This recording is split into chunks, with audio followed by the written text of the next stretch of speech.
Kirtana Gana Nartana Puro Premamritam Bodhi Dhira Dhira Jana Priya Priyakaro Nirmasaro Pujito Shri Chaitanya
Krishna Gunaskrite Madhuraiva Nandena Sammohito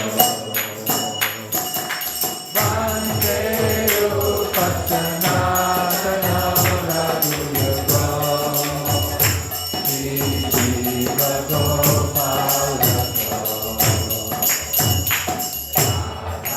Kundratate Kalinga Kanaya Kiresha Panchi Vate Premon Madhava Sarate Sadasaya Grasto Kamato Sada Gayanto Sakata Are Gunavara Bhavati Gupta Muda Vande Upassanatana Radhuyago Sri Jiva Gopalago Sri Radhe Braja Devaki Charanike He Nanda Sudodaka Shri Govardhana Kalpapara Patale Kalindivane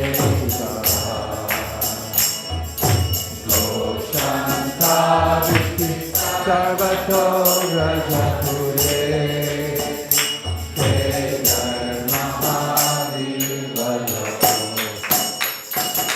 Vande Upassanatana Radhuyago Sri Jiva Gopalago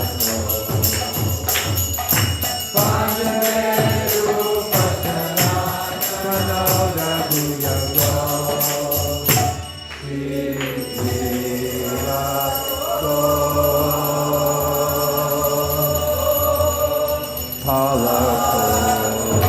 Go Premanande. I offer my respectful obeisances to the six Goswamis, namely Sri Rupa Goswami, Sri Sanatan Goswami, Sri Raghunath Bhatta Goswami, Sri Raghunath Das Goswami, Sri Jiva Goswami, and Sri Gopal Bhatta Goswami, who are always engaged in chanting the holy name of Krishna and dancing. They are just like the ocean of love of God, and they are popular both with the gentle and with the ruffians, because they are not envious of anyone. Whatever they do, they are all pleasing to everyone, and they are fully blessed by Lord Chaitanya. Thus, they are engaged in mission activities meant to deliver all the conditioned souls in the material universe. I have my respectful obeisances unto the six Goswamis, who are very expert in scrutinizingly studying all the revealed scriptures with the aim of establishing eternal religious principles for the benefit of all human beings. Thus they are honored all over the three worlds, and they are worth taking shelter of, because they are absorbed in the mood of the gopis and are engaged in the transcendental loving service of Shri Radha and Krishna. I offer my respectful obeisances unto the six Goswamis, who are very much enriched in understanding Lord Chaitanya, and are thus expert in narrating his transcendental qualities. They can purify all conditioned souls from the reactions of their sinful activities by pouring upon them transcendental songs about Govinda. As such, they are very expert in increasing the limits of the ocean of transcendental bliss, and they are the saviors of the living entities from the devouring mouth of impersonal liberation. I offer my respectful obeisances unto the six Goswamis, who kicked off all association of aristocracy as insignificant. In order to deliver the poor conditioned souls, they accepted loincloths, treating themselves as mendicants, but they are always merged in the ecstatic ocean of the gopis' love for Krishna, and they bathe always and repeatedly in the waves of that ocean. My respectful obeisances unto the six Goswamis, who are always engaged in intensely worshipping Sri Radha, Krishna, in the transcendental land of Vrindavan, which is filled with peacocks and flocks of cooing swans, cuckoos and cranes. In Vrindavan, there are also beautiful trees full of fruits and flowers, and having roots inlaid with all valuable jewels. With great delight, the Goswamis bestow upon the living entities the boon of the goal of life. I offer my respectful obeisances unto the 6 Goswamis, who are engaged in chanting the holy names of the Lord and bowing down in a scheduled measurement. In this way, they utilize their valuable lives, and in executing these devotional activities, they conquered over eating and sleeping, and were always meek and humble, enchanted by remembering the transcendental qualities of the Lord. I offer my respectful obeisances unto the 6 Goswamis, who were sometimes on the bank of the Radhakund lake, sometimes on the shores of Yamuna, and sometimes at Vamshivat. At these places they appeared just like madmen in the full ecstasy of love for Krishna, exhibiting different transcendental symptoms in their bodies, and they were merged in the ecstasy of Krishna consciousness. I offer my respectful obeisances unto the 6 Goswamis, who were chanting very loudly everywhere in Vrindavan. Queen of Vrindavan, Radharani, O Lalita, O son of Nanda Maharaj, where are you all now? Are you just on the hill of Govardhana? Or are you under the trees on the banks of the Jamuna? Where are you? These were their moods in executing Krishna consciousness.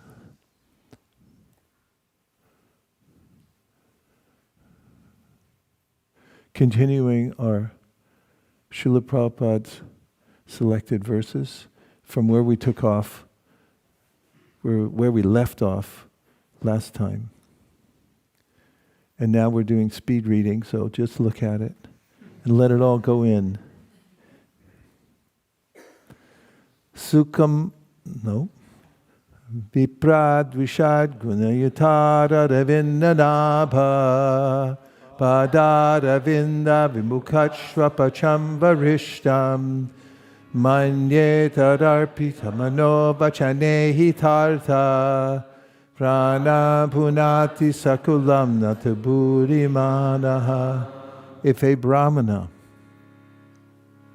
has all 12 of the Brahminical qualifications, as they are stated in the book called Sanat Sujata, but is not a devotee and is averse to the lotus feet of the Lord, he is certainly lower than a devotee who is a dog eater, but who has dedicated everything, mind, words, activities, wealth, and life, to the Supreme Lord.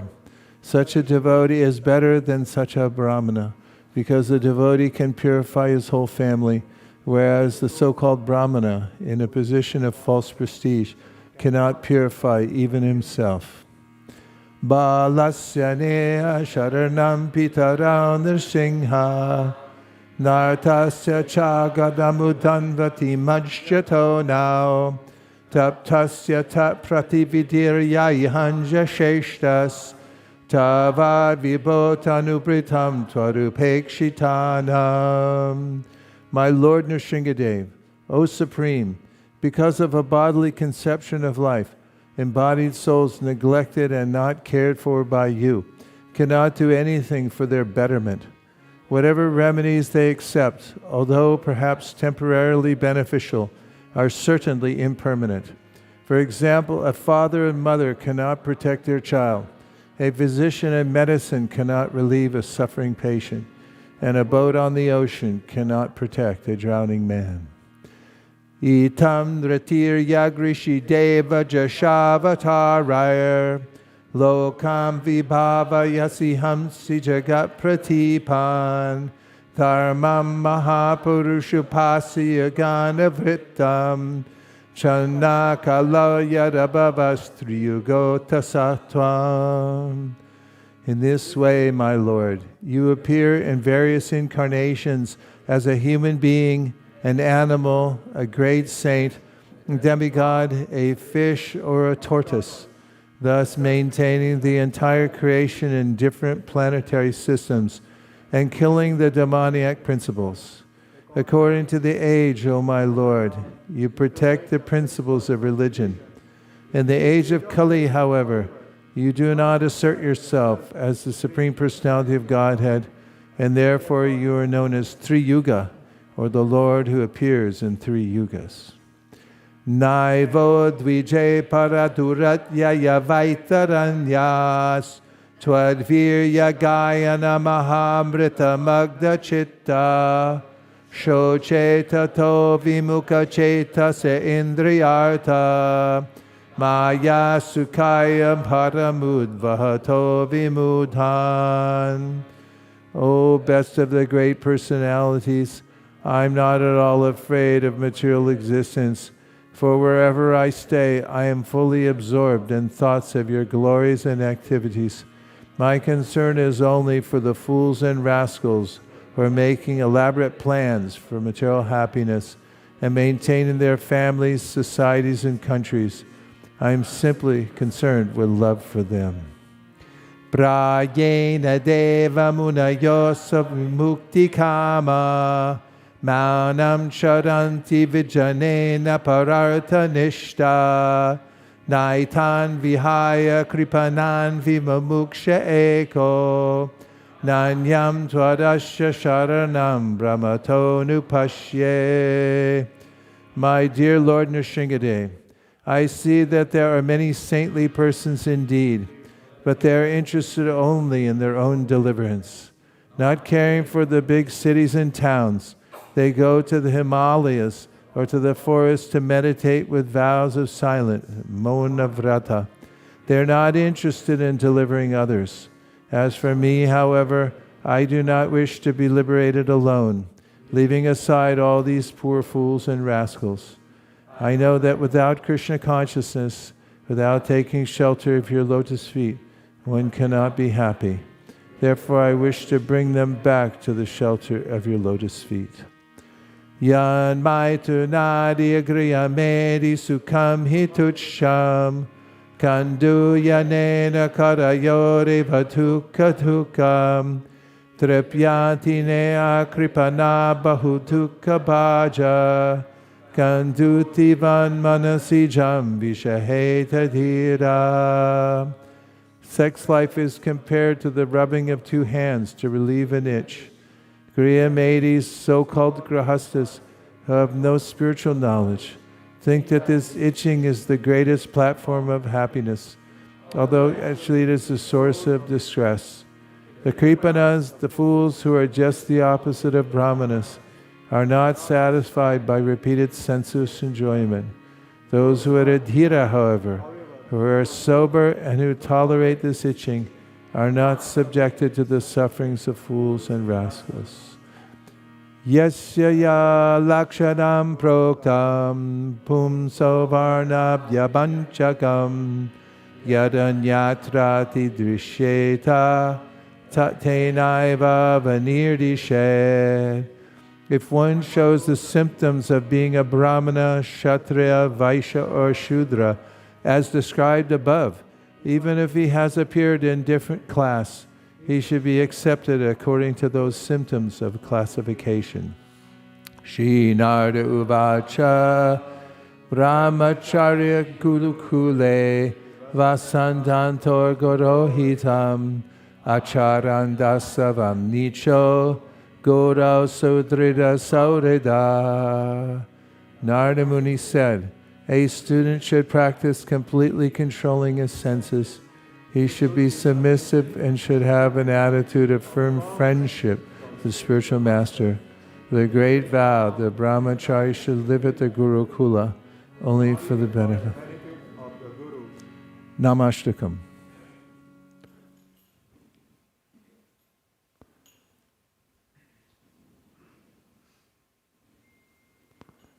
Nikila Shuti Malri Ratnamala Tuti Nirajita Pada Pankajanta Ai Mukta Kaleru Pasyamanam Paritvastam Mani Nama Samshayami. O Harinam, the tips of the toes of your lotus feet are constantly being worshipped by a glowing radiance emanating from the sasyams known as the Upanishads. the crown jewel of all the Vedas. You are eternally adored by liberated souls like Narada and Shukadev. O Harinam, I take complete shelter of you.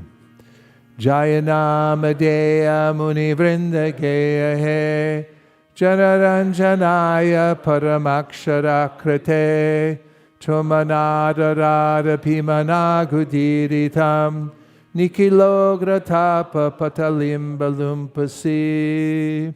O Harinam, all glories to you. Sung by all the sages, you are the supreme combination of syllables, and you bring transcendental bliss to everyone. If a person utters you but once, even disrespectfully, still you relieve his many extreme sufferings. Yadabaso Pyudyan Kablita Bhavadvanta Vibhavo Drisham Tatvandanam Apidishati Bhakti Pranainim Janastasyo Datam Jagati Bhagavanamatarine Kritite Nirvaktum Kaiha Mahimanam Prabhavati. O Son of the Holy Name, even a dim glimmer of your splendor swallows the powerful darkness of materialistic life, and give those who are blind to the truth the vision to follow the path of pure devotional service. Who in this world, even if learned and pious, can fully describe your transcendental glory? Yad Brahma Sakshat Kriti Nishchayapi Vinasham Ayati Vinana Bhogai Apaiti Nama Spuranena Tate Prarabdha Karmeti Virodhi Vedaha. O holy name, the Vedas declare that meditation on the impersonal Brahman cannot bring freedom from karmic reactions, that they must be enjoyed or suffered, but that when you manifest in one's consciousness, all karma at once disappears.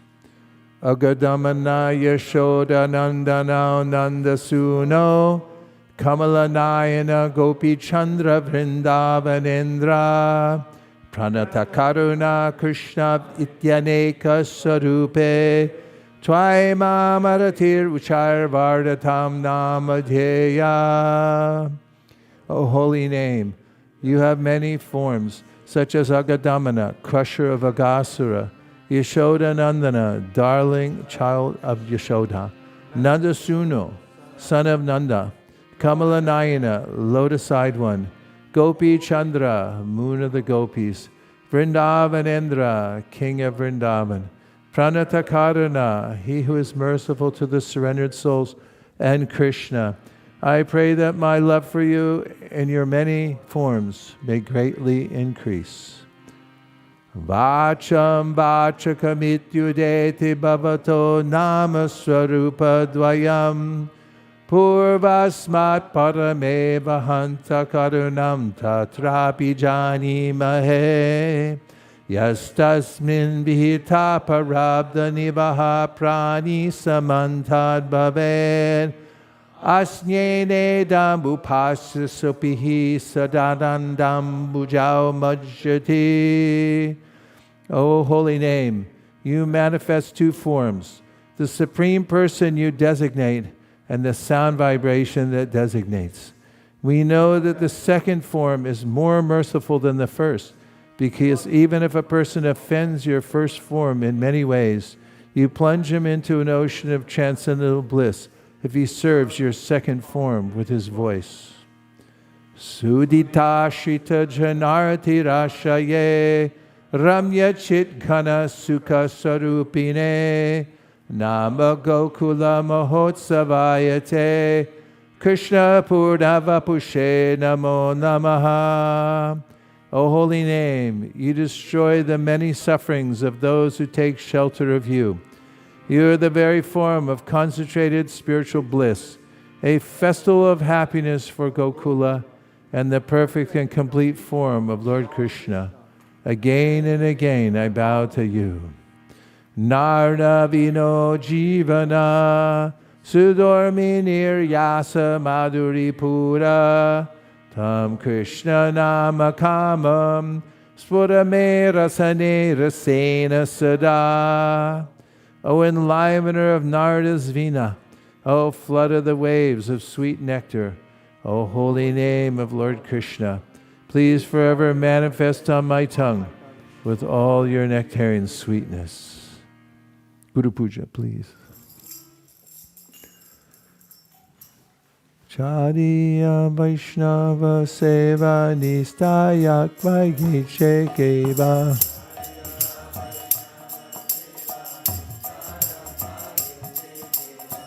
Chariya Vaishnava Seva Nistara Vaigeshekeva.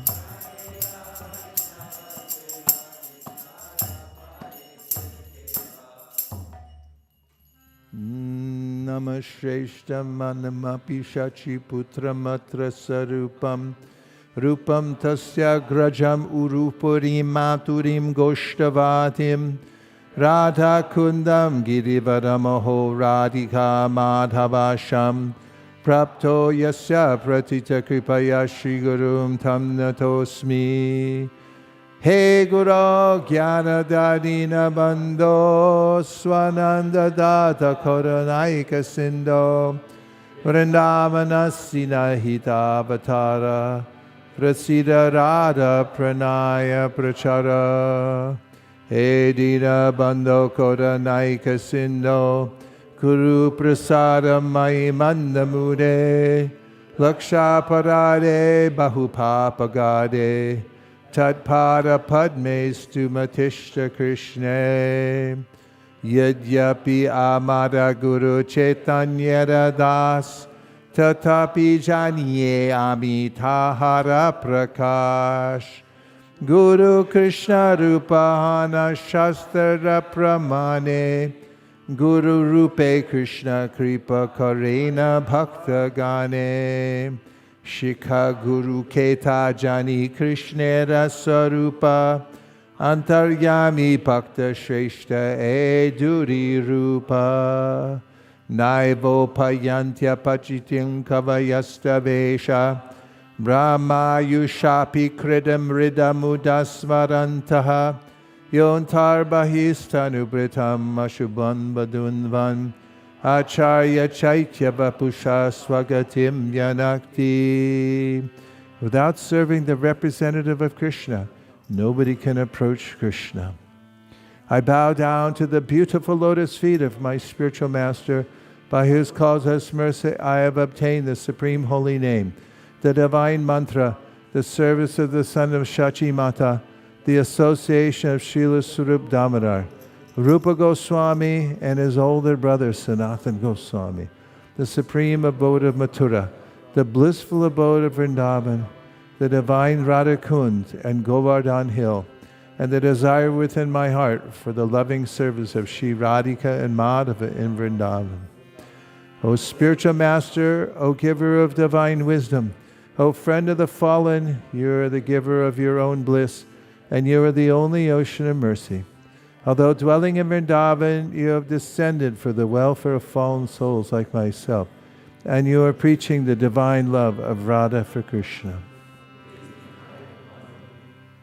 O friend of the lowly, O Gurudev, you are the only ocean of mercy.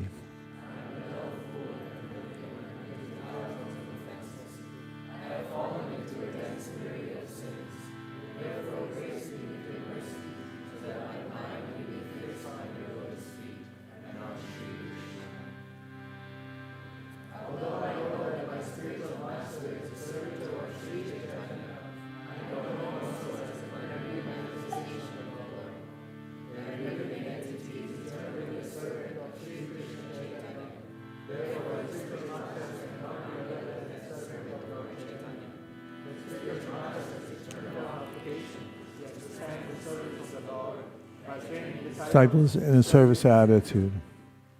According to deliberate opinion of all revealed scriptures, the spiritual master is non-different from Krishna. Lord Krishna, in the form of the spiritual master, delivers his devotees. The relationship of a disciple with his spiritual master is as good as his relationship with the Supreme Lord. Spiritual masters always represent themselves as the humblest servitors of the personality of Godhead. But the disciple must look upon the spiritual master as the manifest representation of Godhead. One should know the instructing spiritual master to be the personality of Krishna. Lord Krishna manifests himself as the supersoul and the greatest devotee of the Lord. The initiating spiritual master is a personal manifestation of Srila Madan Mohan Vigraha, whereas the instructing spiritual master is a personal representative of Srila Govindadev Vigraha. O my Lord, transcendental poets and experts in spiritual science could not fully express their indebtedness to you, even if they were endowed with the prolonged lifetime of Brahma. For you appear in two features, externally as the Acharya and internally as the Supersoul, to deliver the embodied living being by directing him how to come to you. The lotus feet of our spiritual master are the only way by which we can attain pure devotional service. I bow to his lotus feet with great awe and reverence. By his grace one can cross the ocean of material suffering and obtain the mercy of Krishna. Our only wish is to have our consciousness purified by the words emanating from his lotus mouth. Attachment to his lotus feet is the perfection that fulfills all desires. He opens our darkened eyes and fills our hearts with transcendental knowledge. He is our Lord, birth after birth. From him ecstatic prema emanates. By him ignorance is destroyed. The Vedic scriptures sing of his character. Our spiritual master is the ocean of mercy, the friend of the poor and the Lord and the master of the devotees. O Master, be merciful unto us. Give us the shade of your lotus feet. Your fame is spread all over the three worlds. We take shelter of your lotus feet. Shri Guru Charana Padma Kevala Bhakati Sadma.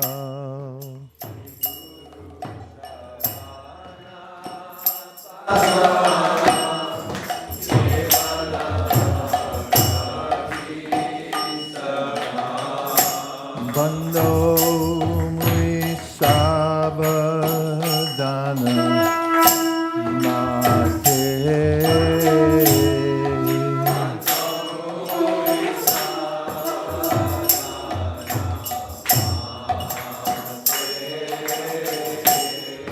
Bando Mui Savadana Mate.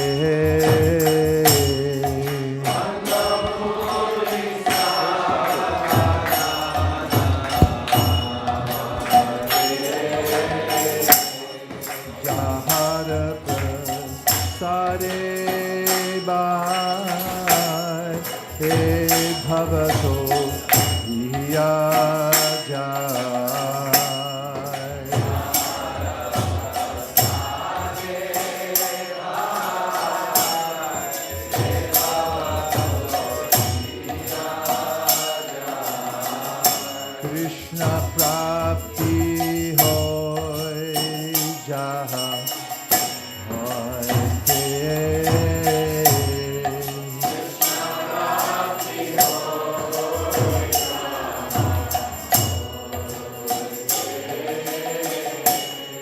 Krishna prapti hoy jaha hoy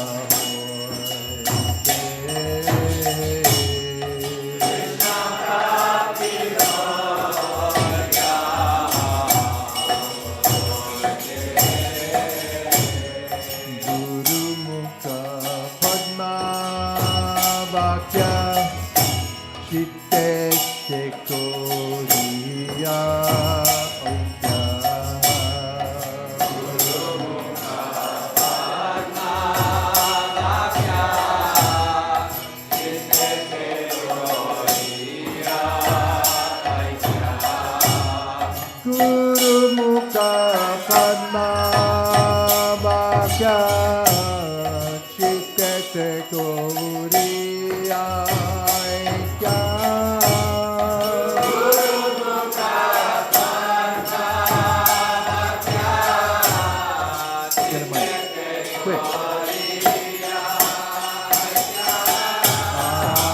गति गुरु चरणे रति ऐसे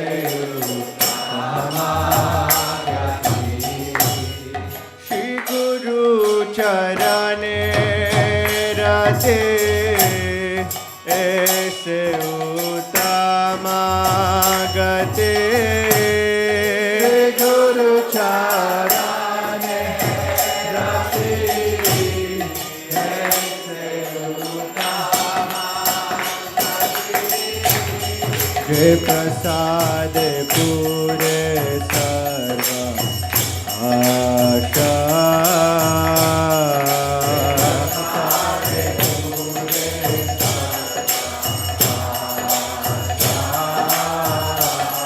जय प्रसाद पूरे सर्व आशा प्रसाद पूरे सर्व चक्षुदान दिलो जय जन्मे जन्मे प्रभु छे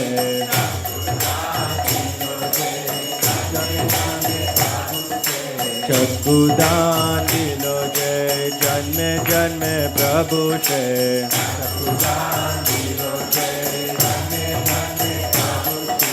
दिव्य ज्ञान हृदय प्रकाशितो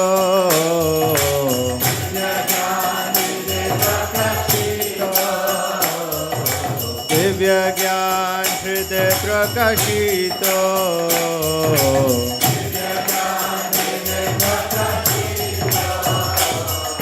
प्रेम भक्ति जहाँ होते अविद्या विनाश जाते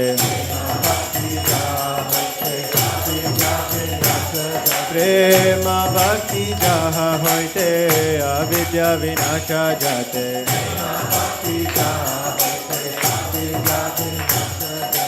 वेद का जहाँ चरितो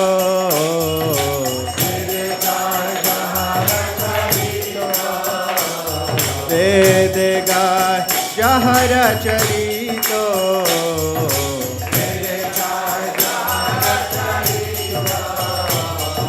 श्री गुरु करुणा सिंधु आदम जनारा बंधु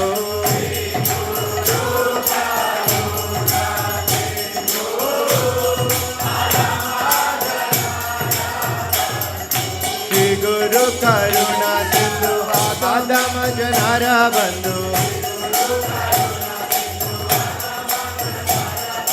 लोकनाथ लोके रजीवाना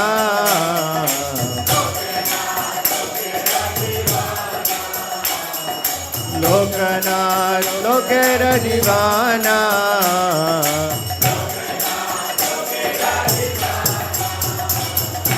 आहा प्रभु दया देव मोरे आजा जाया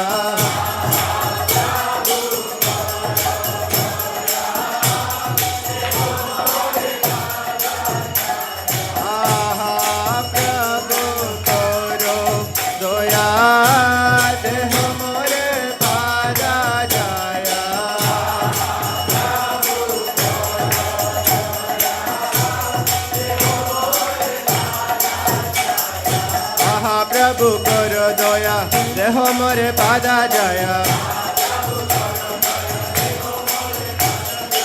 एबे जास गुसुप्त भुवाना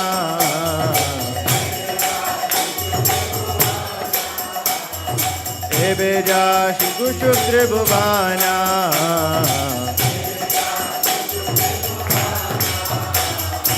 एबे जास गुसुप्त भुवाना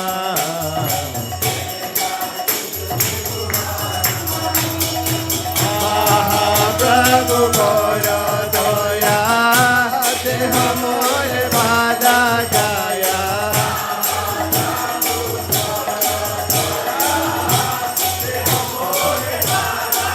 जय प्रभु पदा प्रभु पदा प्रभु पदा चल प्रभु पदा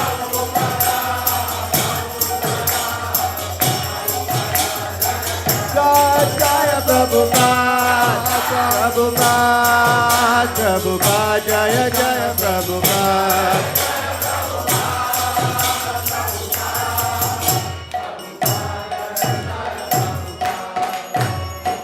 Namah Om Vishnu Padaya Krishna Prasaya Bhutale Srimate Bhaktivedanta Swami Nityananda Namah Om Vishnu Padaya Krishna Prasaya Bhutale Srimate Bhaktivedanta Swami Nityananda.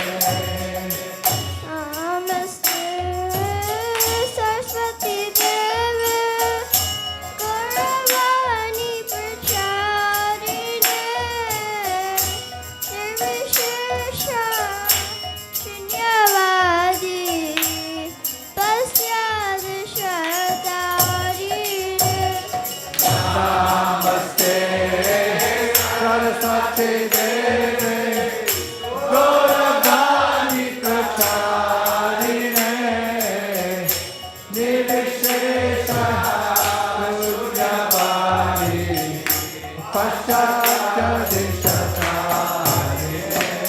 Jai Shri Krishna Chaitanya Prabhu Nityananda Shri Advaita Gadadhar Shivasadi Gaur Bhattavrinda Jaya Shri Krishna Chaitanya Prabhu Nityananda Shri Advaita Gadadhar Shivasadi Gaur Bhattavrinda. Hare Krishna, Hare Krishna, Krishna Krishna, Hare Hare, Hare Rama, Hare Rama, Rama Rama, Hare Hare. Hare Krishna, Hare Krishna, Krishna Krishna, Hare Hare, Hare Rama, Hare Rama, Rama Rama, Hare Hare. Hare Krishna, Hare Krishna, Krishna Krishna, Hare Hare, Hare Rama, Hare Rama, Rama Rama, Hare Hare. Hare Krishna, Hare Krishna, Krishna Krishna, Hare Hare, Hare Rama, Hare Rama, Rama Rama, Hare Hare. Hare Krishna, Hare Krishna, Krishna Krishna, Hare Hare, Hare Rama, Hare Rama, Rama Rama, Hare Hare.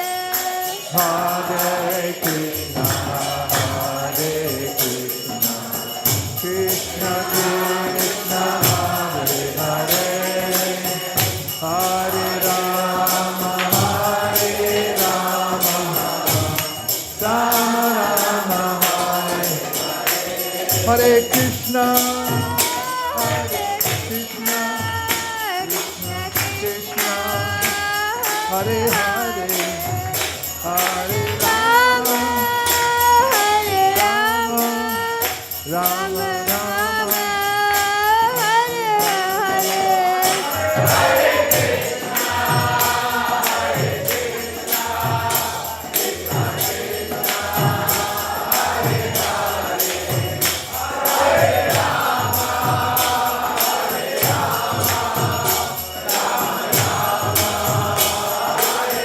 Nitai Gaura Hari.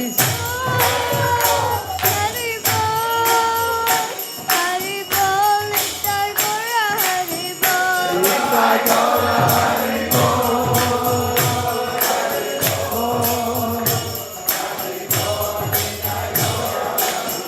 Jaya Jaya. Prabhupada, Prabhupada, Prabhupada, Jaya Jaya Prabhupada.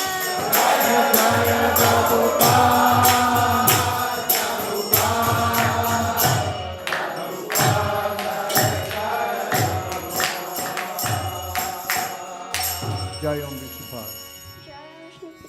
I don't know. Help her out. Jai Om Vishnupad, Paramahamsa, Paravaicharya, Hastodhara, Shri Srimad, His Divine Graces, Bhaktivedanta Swami Prabhupada. Jai. Jai. Jai Om Vishnupadaya, Paramahamsa, Parvijaya, Shota Sheta, Shri Srimad, Bhaktisiddhanta Saraswati Goswami Maharaj Prabhupada Ki Jai. Ananta Koti Vishnavan Ki Jai. Jai. Namacharya Srila Haridas Thakur Ki Jai. Prem Sikha Shri Krishna Chaitanya Prabhu Nityananda Jai Advaita Garadhar Shivasadi Gaur Bhaktivinoda Ki Jai. Shri Shri Radha Krishna Gopa Gopinath Rama Kund Radha Kund Giri Govardhan Ki Jai. Shri Dham Ki Jai. Mathura Dham Ki Jai. Navadvip Dham Ki Jai. Jagannath Puri Dham Ki Jai. Ganga Mai Ki Jai. Yamuna Mai Ki Jai. Tulsi Devi Ki Jai. Bhakti Devi Ki Jai. Sankirtana Yagna Ki Jai Jai. Samaveda Bhakti Ki Jai. All glories to the assembled devotees. Hare Krishna. All glories to the assembled devotees. Hare Krishna. All glories to the assembled devotees. Hare Krishna.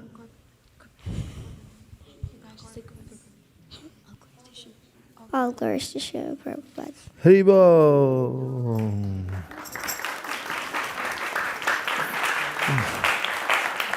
Srimad Bhagavatam class.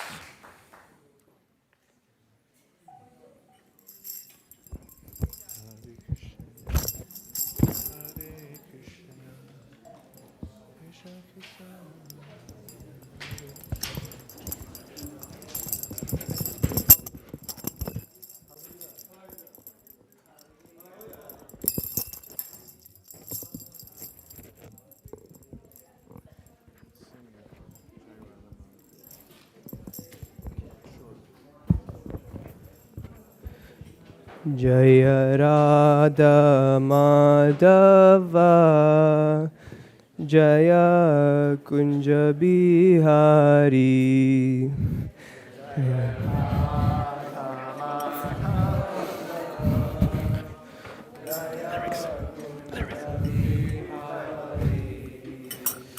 Jaya Radha Madhava Jaya Kunja Bihari.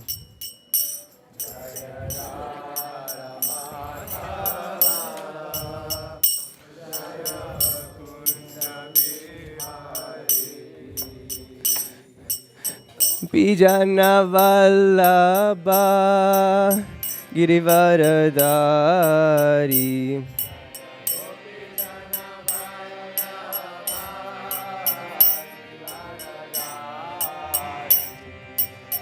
Gopijana Vallabha Girivaradari.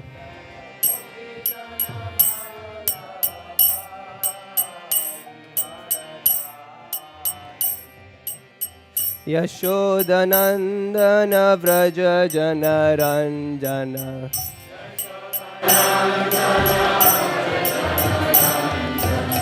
Yashodanandana Vraja Janaranjana. Yamuna Tira Vanachari.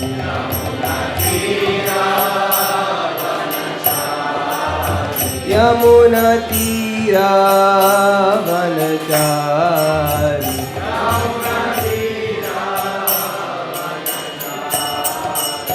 जय राधा माधव जय कुंज Vihari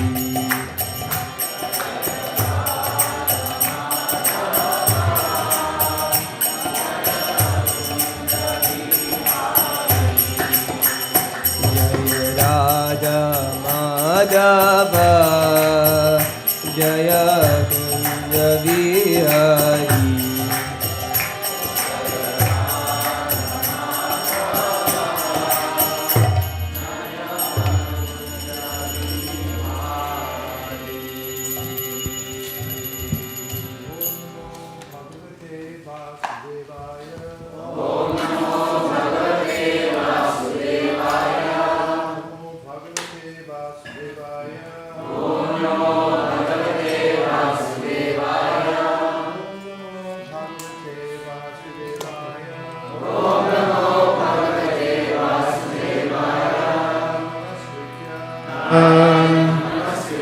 Naram chaiva narottamam Devim sarasatim vyasam Tato jayam udiraye. I first offer my most respectful obeisances to His Divine Grace A.C. Bhaktivedanta Swami Prabhupada, to all the previous acharyas, and to all the assembled devotees. Vansha kalpatarubhyascha kripa sindhubhya cha patitanam pavanebhyo vaishnavebhyo namo namaha. Narayanam namaskritya naram chaiva narottamam devim sarasatim vyasam tato jayam udiraye.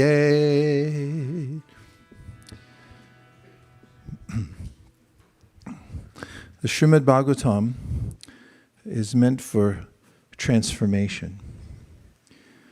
And it's described as Viplava in the first canto, 5th chapter of the Bhagavatam. Tadvag visargo janataga viplavo yasmin prati shlokamabadyavadyapi namanyanantasya yashonkitanya shrinvanti gayanti grananti sadhava.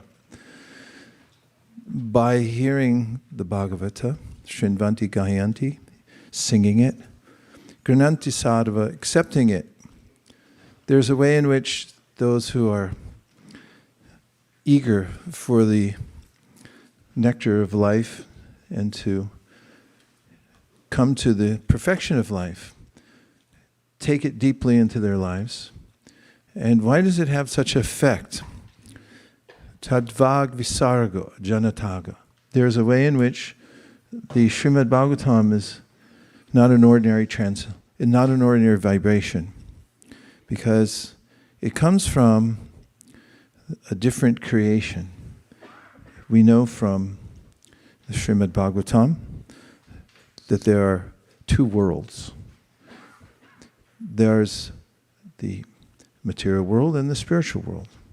In Bhagavad Gita, Krishna describes how the urdvam mulam adashakam ashvatam prahar aviyam chandamsa yasya parnani yastam veda saveda vit. That there's a reflection of the spiritual world, and it's reflected upon the three modes of material nature.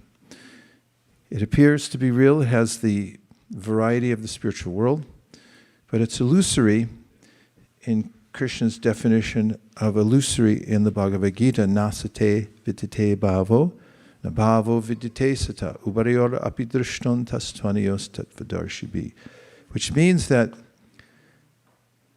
illusion is defined not as non-existent, but constantly changing. Bhava means it transforms itself constantly. It's never substantial, but always morphing from one thing to another.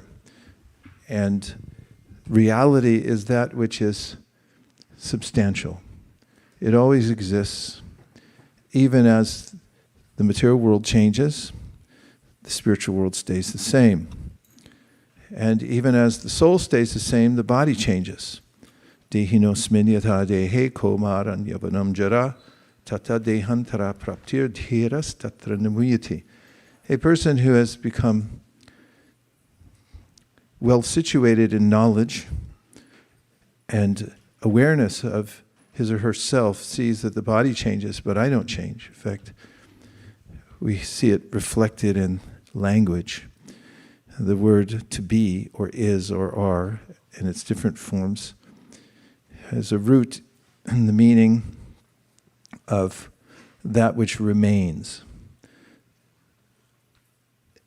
That which remains exists, Krishna says in the Gita. That which doesn't remain doesn't really exist because it's always changing. So that's the differentiation. So the spiritual world's substantial, it's always there. Ham evasam evagre nanyat yasat yarasat param pascharaham taritascha yovishisheta sosmyaham.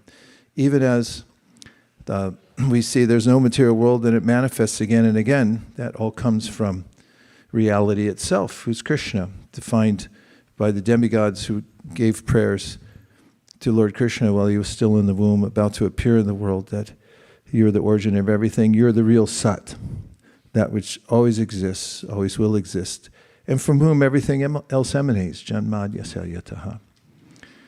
And so, when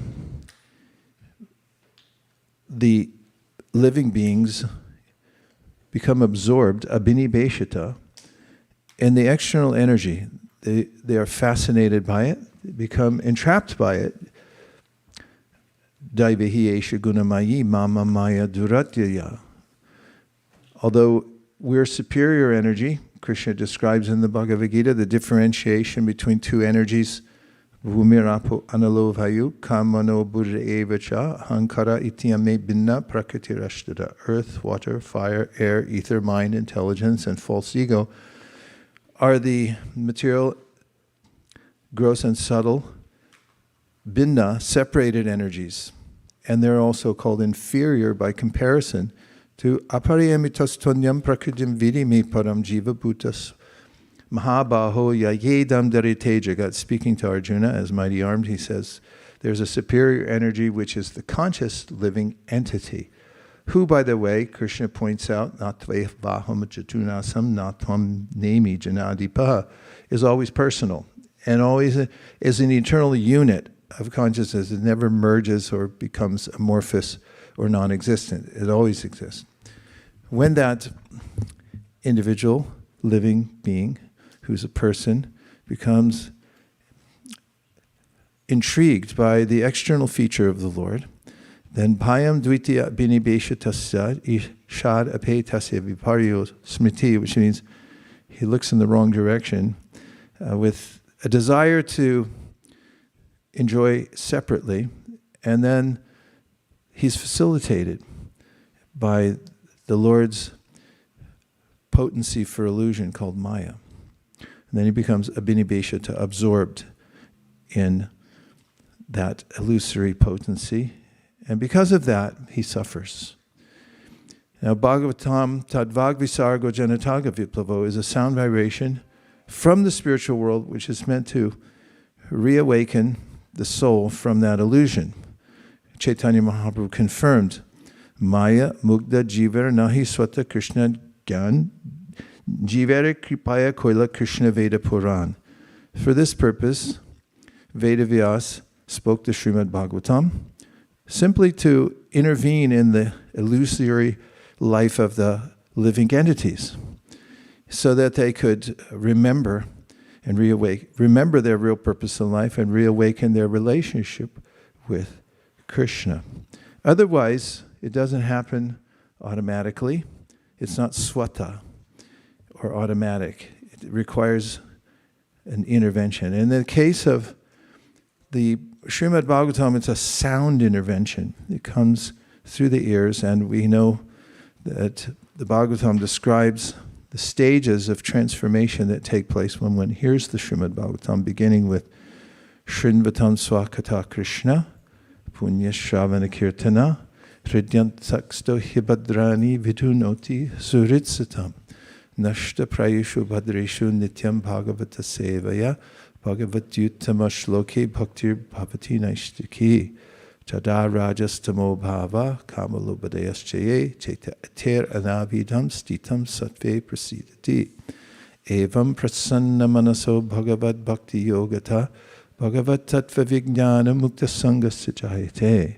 Vidite hridaya grantis chidante sarva samshaya shiyante chasya karamani drishta eva manishvare. Vidite hridaya grantis chidante sarva samshaya shiyante chasya karmani drishta eva manishvare.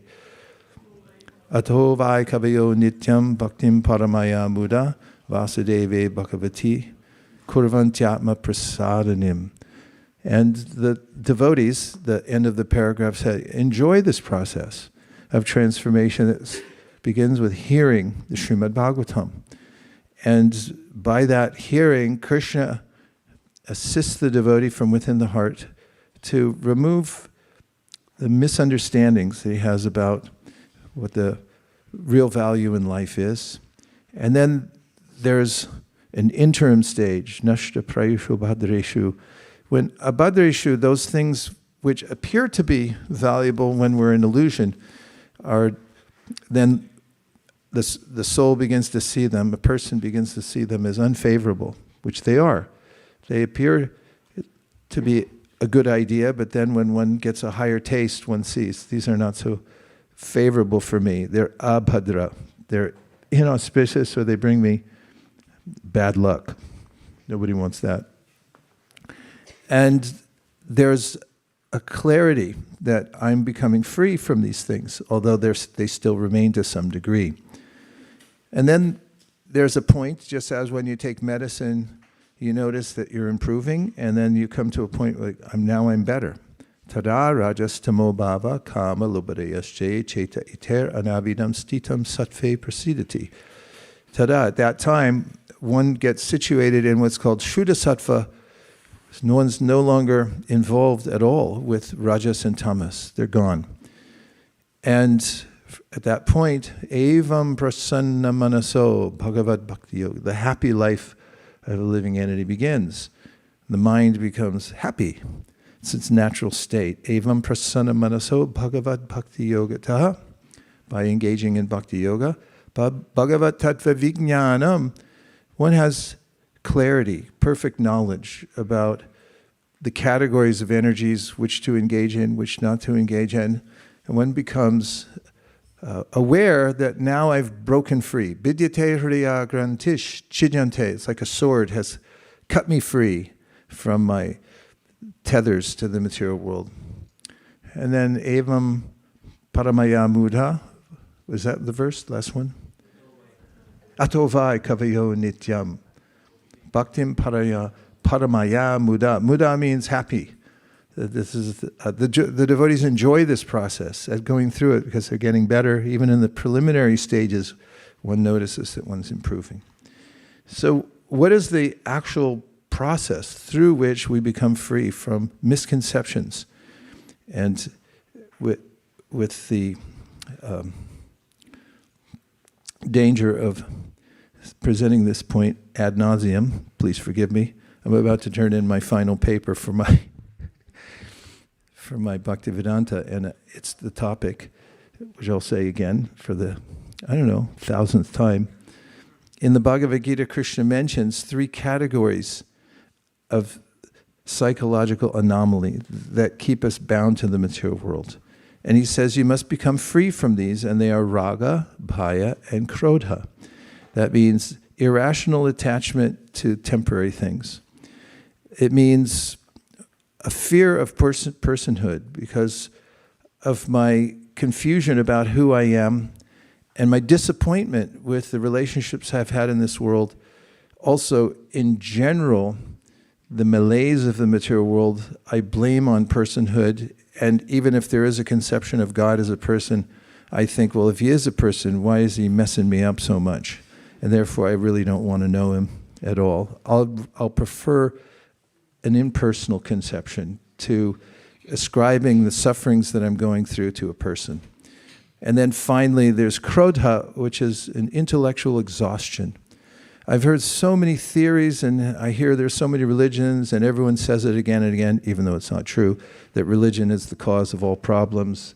There have been more wars and killings by atheists by far than by religions and religious leaders. Nonetheless, one develops a sort of cynicism, which results in the attitude that there is no real answer to anything. Nobody knows anything, because obviously with all these conflicting theories, how can any philosophy lead to truth, and how can any human being know anything anyway? And these are the three general ways in which one is held back from experiencing the happiness of life, which is to reestablish a relationship with the Supreme Personality of Godhead, Krishna. The Bhagavatam solves the problem of raga, bhaya, and krodha. And how does it do it? I've talked about it in specific ways, but I'm going to talk about it. What is the mechanism through which we become, or the mechanisms through which we become transformed? No longer interested in the temporary, rather we're interested in that which is eternal. We are no longer afraid of personhood, and we're not confused. Bhagavat Tattva Vijnana means that we come to a clear idea about what's truth, what isn't truth. We know the categories of energies, and we're not angry or cynical because we understand what reality looks like, and it's beautiful, and we know how to get there. So how does that happen? In general terms, we achieve this vicariously. The word vicarious means taking the place of another. It's from Latin. It supplies a place. It's substitution, a delegation. And what it means, literally, vicariously, is to come to a conclusion, experience something that can transform you through somebody else. In other words, you don't have to go through it yourself. You can hear it from someone. You can observe their life. That's why in many literatures meant for transformation, there are examples of what people who did things, and it says, you should do this, or people who did things and you say, never do that. And you can see the results of what they got. So vicarious realization, that is, hearing from the Srimad Bhagavatam, gives us another word, or a concept, I should say, a phenomena, which goes together with the word vicarious, although they're not etymologically connected at all. They are good partners, and that's catharsis. Catharsis originally meant a bodily purging, and I won't go into the details on that. But what it came to mean is a purging of unfavorable emotions. And in psychotherapy, it was first used in 1909. The word was connected to the idea of someone having psychological conflicts or feeling misfitted for the world, and then going through a process called psychotherapy, which has a lot to do, I don't know a lot about it, except my father was a psychotherapist, and he used to talk to me all the time, and it helped. So I didn't know if he was psychoanalyzing me, but he was very calm, patient, and I'm sure he was that way with his patients too, because some of them he told me he had for 5-7 years to talk to before they had major breakthroughs, or what is called a catharsis, or a purging of certain misconceptions that one may carry. And it's not, you don't have to go very far to talk to a human being who's carrying some emotional conflict within his or her heart. So there is a sense in this world that we need some catharsis, a way to purge those things. And the idea of vicariousness and catharsis are represented in the Bhagavatam. a simple idea, and that is by hearing the philosophy and the nested stories, that is, stories within stories of the Bhagavatam, which intrigue the mind and bring it more deeply into the narrative, at the same time infusing the philosophy of reality, distinguished from illusion, for the welfare of the reader. That creates a catharsis, and we do it vicariously. That is, through others. We hear the stories of others. Now I'll introduce one more concept, which is fully present in the Srimad Bhagavatam and can be verified as part of our main process for achieving victory. Param Vijayate Shri Krishna Sankirtan, or as we say, Narayanam Namaskritya, Naram Chaya Varanotam, Devyam Saraswati Vyasam Tato Jayam Udirad. How will we have victory over the sad condition of being in the material world and the inane way in which we're attached to matter, way below the dignity of the soul? Well, it also comes through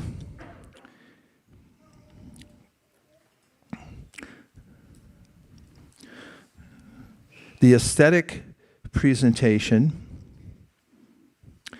which is natural. Okay, let me reword it so I speak English. That is, okay, let me just start with a little context and then I'll develop a working theory. Aristotle's theory of tragedy, it comes from Poetics, one of his famous works. He argued that tragedy is a form of imitation of the world, of action.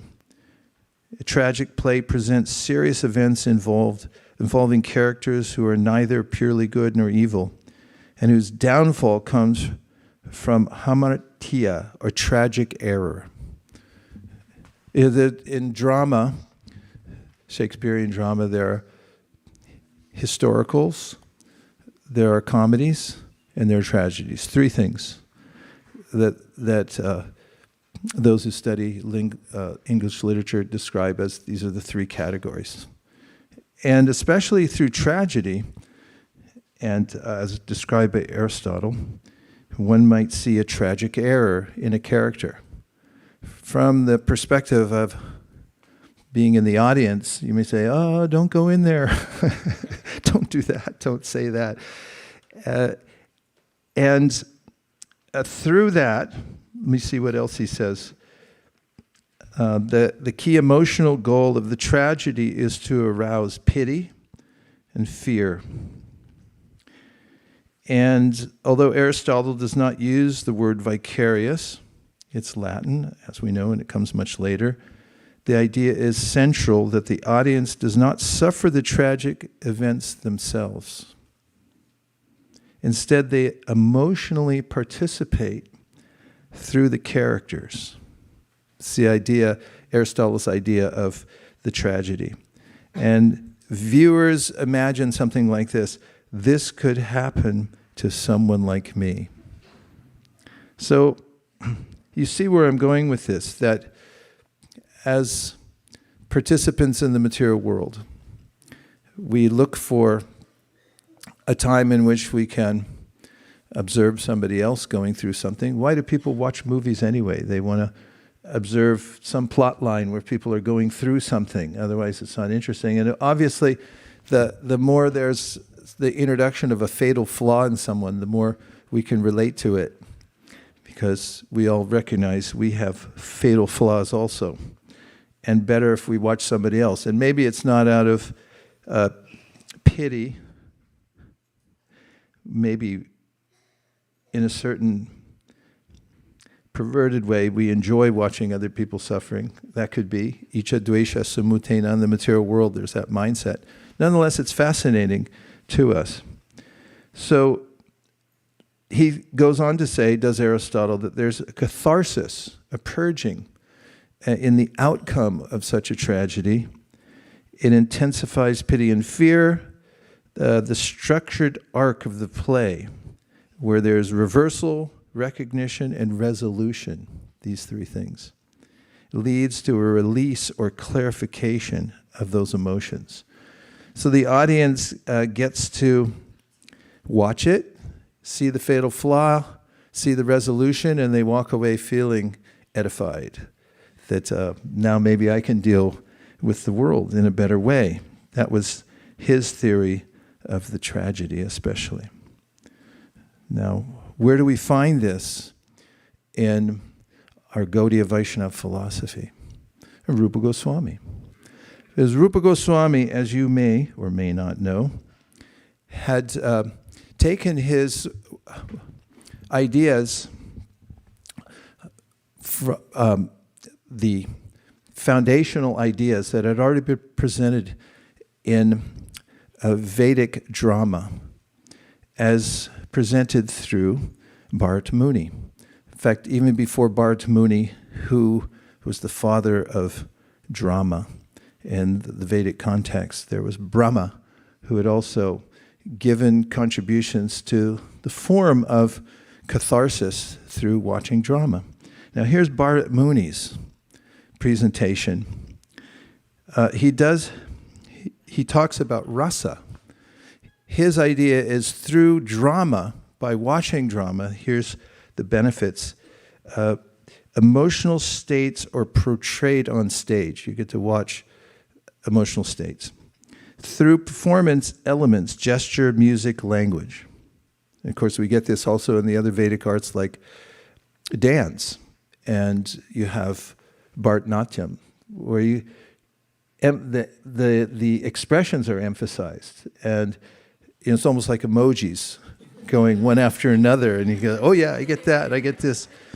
The audience experiences, Bharat Muni said.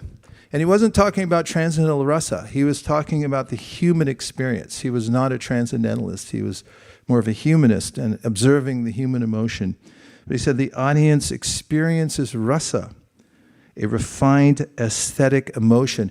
And here he claimed, of course he talked, and these were his categories that he observed through drama. The aesthetic experience that there was Sringara, love, there were Karuna, pathos, Rodra, fury, Bhayanaka, fear, and there were others that he added, 9 in total, finally. Do you recognize any of those? Yes, of course.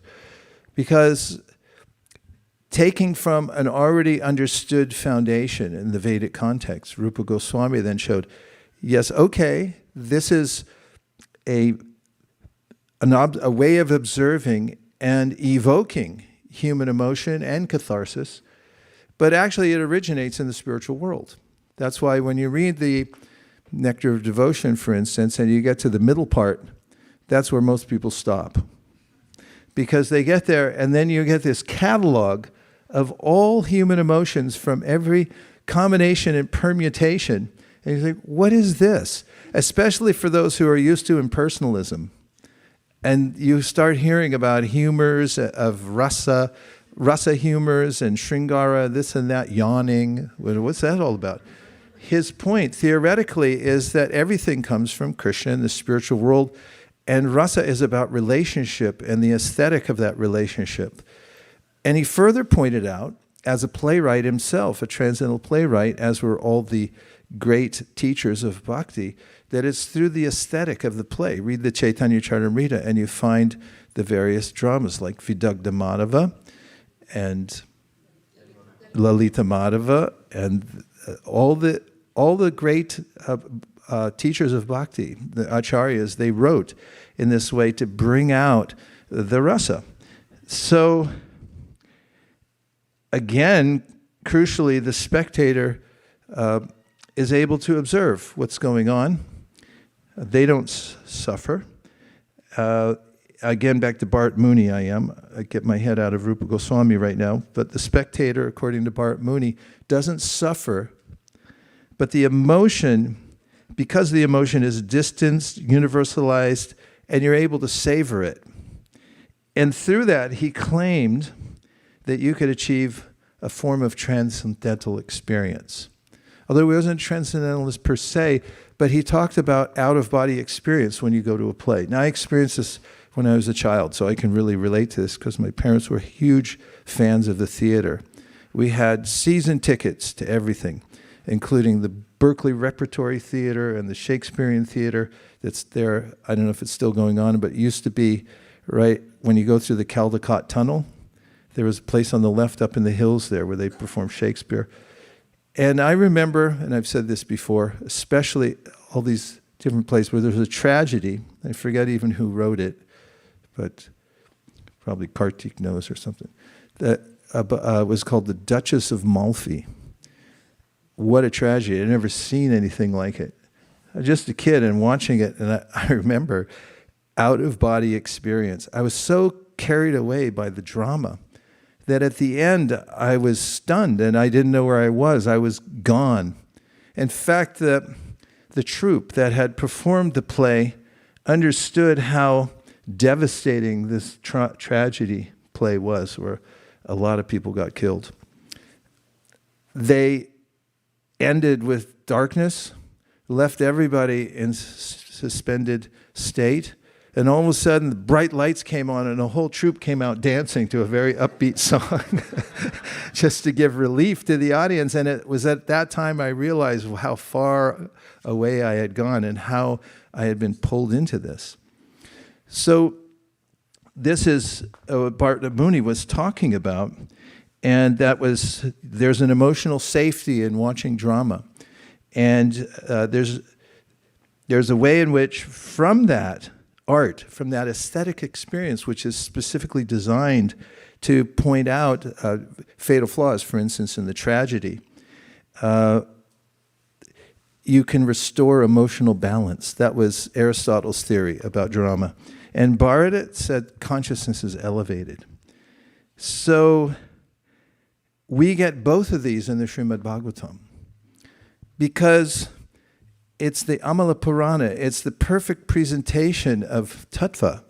The truth is presented, and there's no mixing of the lines.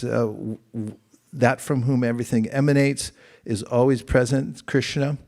And then you get the catharsis of various presentations. What do you have for me? Tell me what we've won. Okay, he's presenting 2 verses. I'm trusting Shastra Sarprata.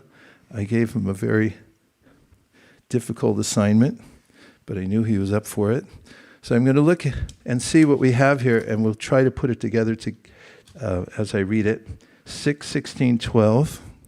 First of all, who off the top of their head knows what that is, besides Shastra Sarprata, who just looked it up? What do you want to guess? 6, 16, 12. Do you know what it is? Very good. Okay, thank you. You make things so easy. It is? Oh, this bookmark, not the violet ones? This one. Thank you. Okay, this is in the story, as Mukaravind just said, of Chitraketu. And as context for Chitraketu, he had what Krishna has mentioned categorically in the Bhagavad Gita as raga.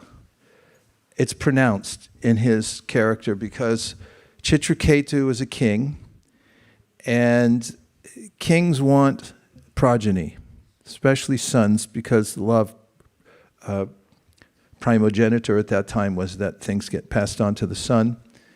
And he couldn't have one.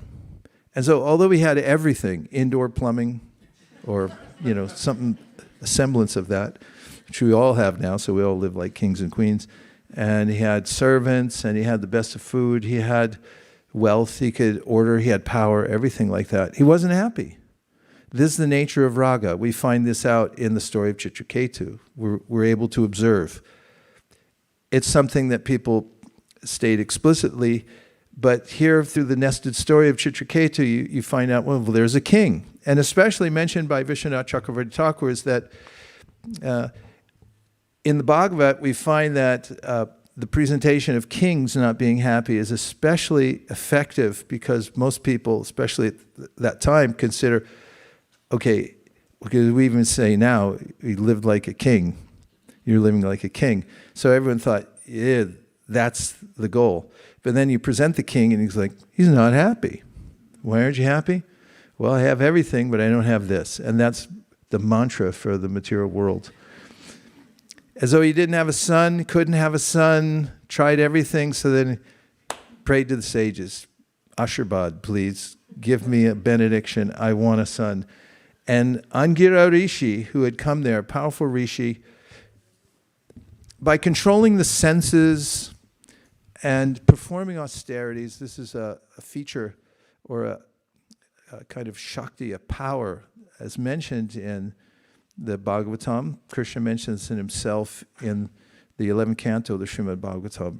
Rishis can develop power to manifest things in this world by the power of their speech and their intention, because they have developed mastery over their senses.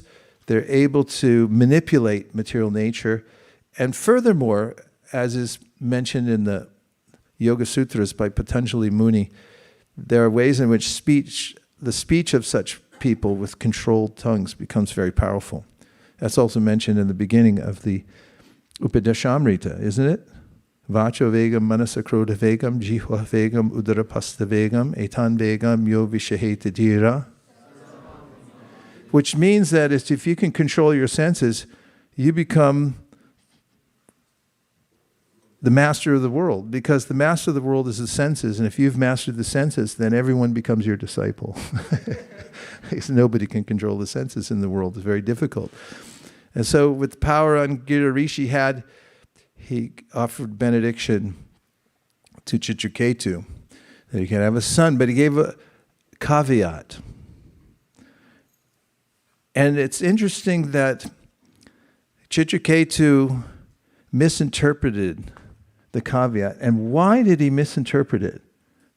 Because he wanted to. And that's a problem. That's a psychological problem here in this material world.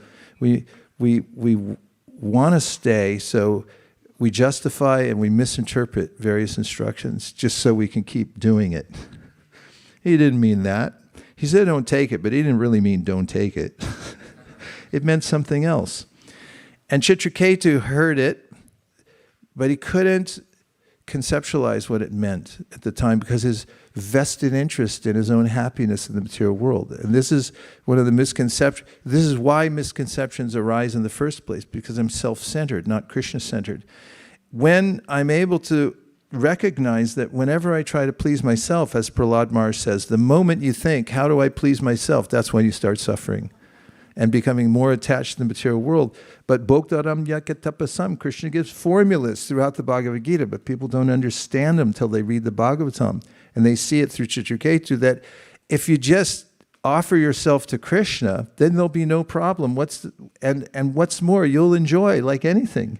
Because Krishna's enjoying, and actually Chaitanya Charitamrita takes a step forward, a step further, and that is, you'll enjoy 10 million times more than Krishna. And like, what kind of philosophy is this? So Chitraketu then has this moment where he's told by Angira Rishi, I should say, Angira Rishi told him that there's going to be, your son will have a title, and his title will be Harsha Shoka. So Shoka means he'll cause you lamentation. And Harsha means, oh, you'll feel your hair will stand on end because you'll be so happy. So you put those two things together and you get an astrological chart. Because if you go to any astrology anywhere, which I'm not highly recommending because it requires siddha to do astrology. You have to be in a kind of samadhi where you have a mystic power to be able to interpret the stars properly for somebody. So it's not... Anyway, I won't say more because I don't want a bunch of hate mail. But it requires interpretation. And if you look at anybody's chart, even if somebody does it superficially or to the best of their ability, and maybe there are some siddhas out there, that they're going to tell you the same thing, harsha shoka. What does my life look like? Harsha shoka. You're going to get a little happiness and a little misery. Krishna cuts to the chase, however, in the Bhagavad Gita. He just said, look it, let's finish this conversation. Abrahma bhuvana loka punaravirchanojana mamupeti tukona. He says, okay, let's measure it out. From up there, the very top, keep going a little further. Okay, top, now down there. No, further. Okay, bring the measuring tape all the way down, cross everywhere. Misery. But we don't want to hear it because maybe, somehow, if I keep trying a little harder, maybe if I win the lottery, all I need is one more chance, another partner, another degree, whatever it may be, I can find that happiness. The Bhagavatam takes us by the hand on a journey. Nested stories. We find Chitraketu. Here's your harsha shoka. He didn't want to hear it. And so he gets a son. And of course the harsha comes, because what can make you more joyful than seeing a little baby who came from your loins and is now representing you, especially as a king, Chitraketu. How filled up he was with happiness. Until there was a wailing within the palace that foretold the greatest tragedy he had ever experienced in his life, which was the little baby was dead. That's a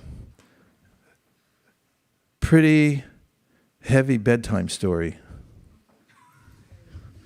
I can remember times distributing Krishna book in the airport.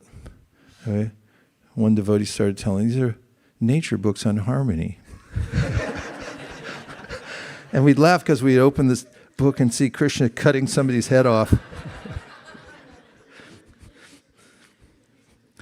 And people think, yeah, harmony with nature. It's like, what's this story? The baby died. Happily ever after is what I heard when I was a kid. My parents would read me books, and then at the end they say, live happily ever after. That's HEA. It's there everywhere. The idea, happily ever after. But the Bhagavatam comes out and said, this is what harsha shoka looks like. So when he came to the realization that he had lost a child, it was so overwhelming that he couldn't stay conscious. Again and again, he lost consciousness. And again, he woke up to see that this had actually happened. How deep is the suffering of the living entity in this world? And it happens again and again and again over so many lifetimes. So Angira comes back with Narada and understands that this is a teachable moment. He gave him the opportunity, he gave him the warning, and now he had experienced it for himself, Chitraketu. And now, artfully, they presented a way in which he could have relief. And how do we get relief? Through context and through philosophy. But he presents it in such a way that he could see it for himself, experience it viscerally, by bringing the soul back into the body of the child and then doing an interview. Like, what's that late morning show by Namras? He did a Namras type interview with the little baby. So why'd you split? And the little baby says, yeah, that's what I do. I'm moving around the universe. He said, well, why'd you leave your parents? Look at what you did to them. And he said, yeah, like I don't recognize these ones.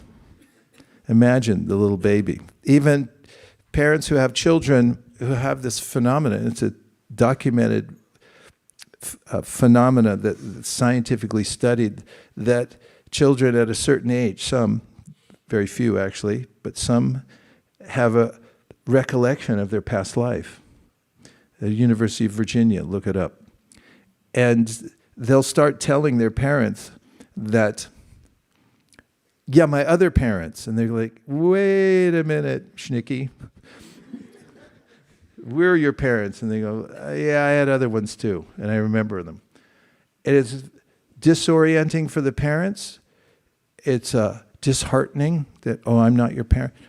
And this was done right before the eyes of Chitraketu, that the little soul came back. The soul came back in the body of the little baby, and then spoke and said, "Yes, I don't recognize these parents." That built a context for Chitraketu to then hear from Narada and Angira. So then the Bhagavatam doesn't leave us in that void that you just abandon life. You try to escape into a void, which is this idea of bhaya. I'm so afraid of this suffering of the material world that's caused by my personhood or losing the people that I love the most, that let it all just go away. Let it amputate and get rid of it. And that's voidism. That's the idea of merging that Krishna says is bhaya, this irrational fear. You have to give it up. Vitaraga bhaya.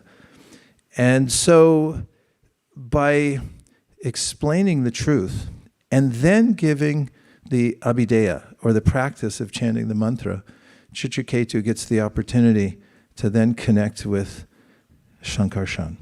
And here's a transitional verse. Shukadeva Goswami continued, when the conditioned soul Jiva in the form of Maharaj Chitraketu's son had spoken in this way and then left, Chitraketu and the other relatives of the dead son were all astonished. Thus they cut off the shackles of their affection, which was due to their relationship with him, and gave up their lamentation. And so this transitional, this is what the Bhagavatam does for us. It's cathartic, and it is done vicariously.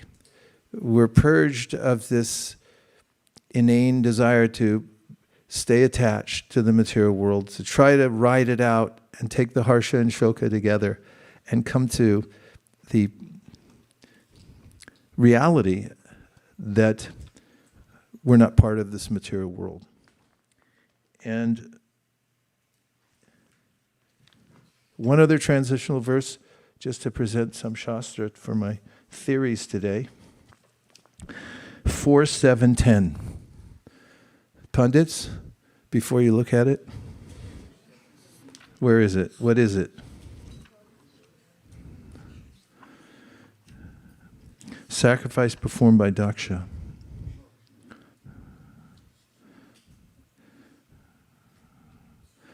Daksha, have you ever heard the terminology about somebody who became angry? Krodha? As he really lost his head. That's where it comes from. Because Daksha was so envious of his son-in-law, because his son-in-law was Shiva, and he was so exalted. And it hurts so much when you're envious and you see somebody better than you, especially if they're married to your daughter. This is another twisting of the knife in the heart that people get by being attached to the bodily conception of life. This is my daughter, this is my son, this is me, this is my kingdom, this is all my stuff. We get the guidance from the Sri Upanishad, Isha Vasamidam Sarvam, Yat Kincha Jagatyam Jagat, Tena Tyaktena Bunjita Magradha Kasasudanam. Everything animate or inanimate within the universe is controlled by and owned by the Lord. One should therefore accept only those things necessary for himself, which are set aside as his quota, and one should not accept other things, knowing well to whom they belong. So Daksha perpetrated a great offense against Shiva, so much so that his daughter committed suicide. So you get everything in the Bhagavatam. Can you imagine a Thanksgiving dinner when your daughter-in-law, your daughter comes to the house and you ignore her because of who she's married to? Can you imagine such a scenario? Say yes. Yes. If you haven't seen it in your family, which I hope you haven't, you can watch it on any drama, TV show. That these things happen in human society, and Bhagavatam covers every scenario. If you catalog your journey as you go through the Srimad Bhagavatam, you'll find everything. Somebody might say they get to the ninth canto and they go like, slavery and human sacrifice? What in the heck is this doing here? Because it's perusing the every experience the human being can have under the category of raga bhaya krodha. It doesn't leave anything out. It gives the extreme circumstances and nested stories. So we can look at it and have a catharsis. And we're vicariously experiencing it in our own lives, and we come out purified. It's part of the power of the Srimad Bhagavatam.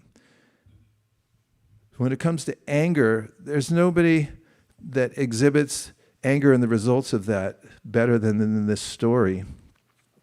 Frustration at being attached, and then acting so passive-aggressively that his very daughter sits down at the soiree, and because of her mystic potency, she immolates herself and burns to ashes.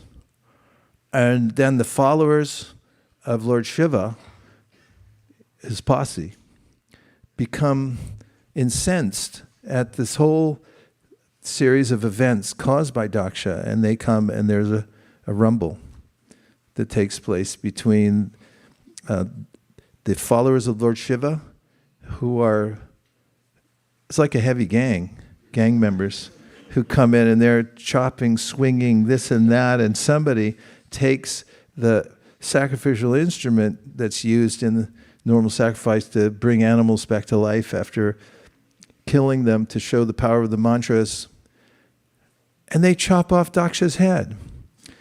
So then we come to such an extreme story. What's that doing in the Bhagavatam? Books on nature and harmony. Take it home, read it. The kids will love it. So a transitional verse. At that time when Daksha shot Lord Shiva, because after the whole event and he had realized the error in his ways, who rides upon a bull, his heart, which was polluted by envy of Lord Shiva, was immediately cleansed, just as the water in a lake is cleansed by autumn rains. And Prabhupada gives this purport.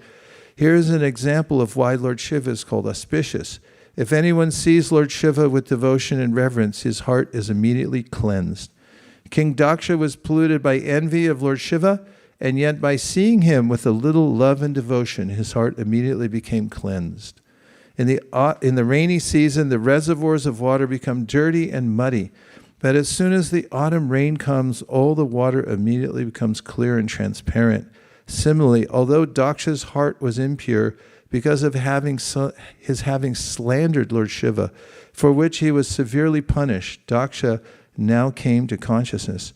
And just by seeing Lord Shiva with veneration and respect, he became immediately purified. So this tendency for envy is prevalent in the heart of one who is involved with the material world.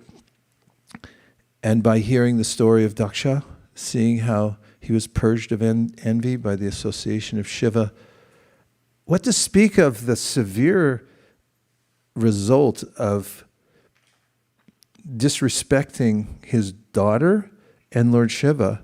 Look what happened. If that doesn't stick in your mind after reading this, for any time that you feel a little flare of anger in your heart, and you might think, better cool it, because this is the result that comes. This is another example of the ways in which the Srimad Bhagavatam gives us a vicarious opportunity for purging the last vestiges of attachment to the material world. But even more importantly, as in the third point I made earlier, the rasa. When we hear about the ways in which Krishna is inordinately merciful and kind to his devotees. How he gives the kings who had been kidnapped by Jarasandha their dignity back. He restores them, brings them back to their positions. How he saved Putana. Even that is celebrated by Uddhava, who brings up that point. Kamvadayalum sharanam vrajema. Who would take shelter anywhere else except for Krishna? One begins to develop this sense of, well, maybe God isn't a monster. Actually, I've implicated myself, and maybe there's a refuge. And then the Srimad Bhagavatam keeps inviting us. Samasrita ye padapalava plavam mahat padam punya yasho marari pavam virvatsa padam param padam padam padam yad vipatam natesham. And it's poetry. It's saying again and again, alliterating how yes, there is a shelter. You could take shelter of Krishna, and it's sweet. And he can solve all your problems, which he says in the Bhagavad Gita.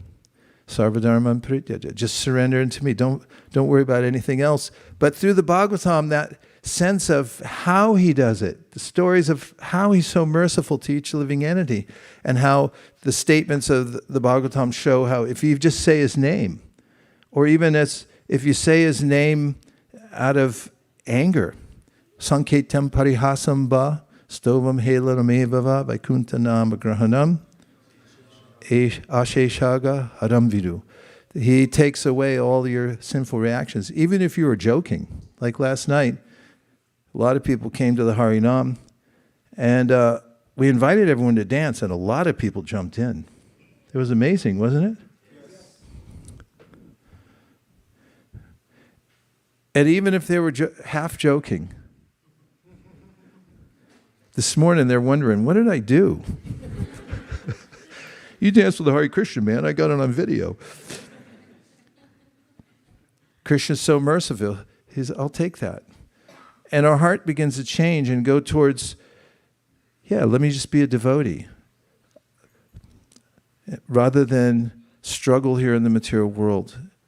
So it affords us that opportunity, and that's the power of Srimad Bhagavatam Tadvag Visargo Janataga Viplafo Yasmin Pratishlokam Abhadyavadyapi.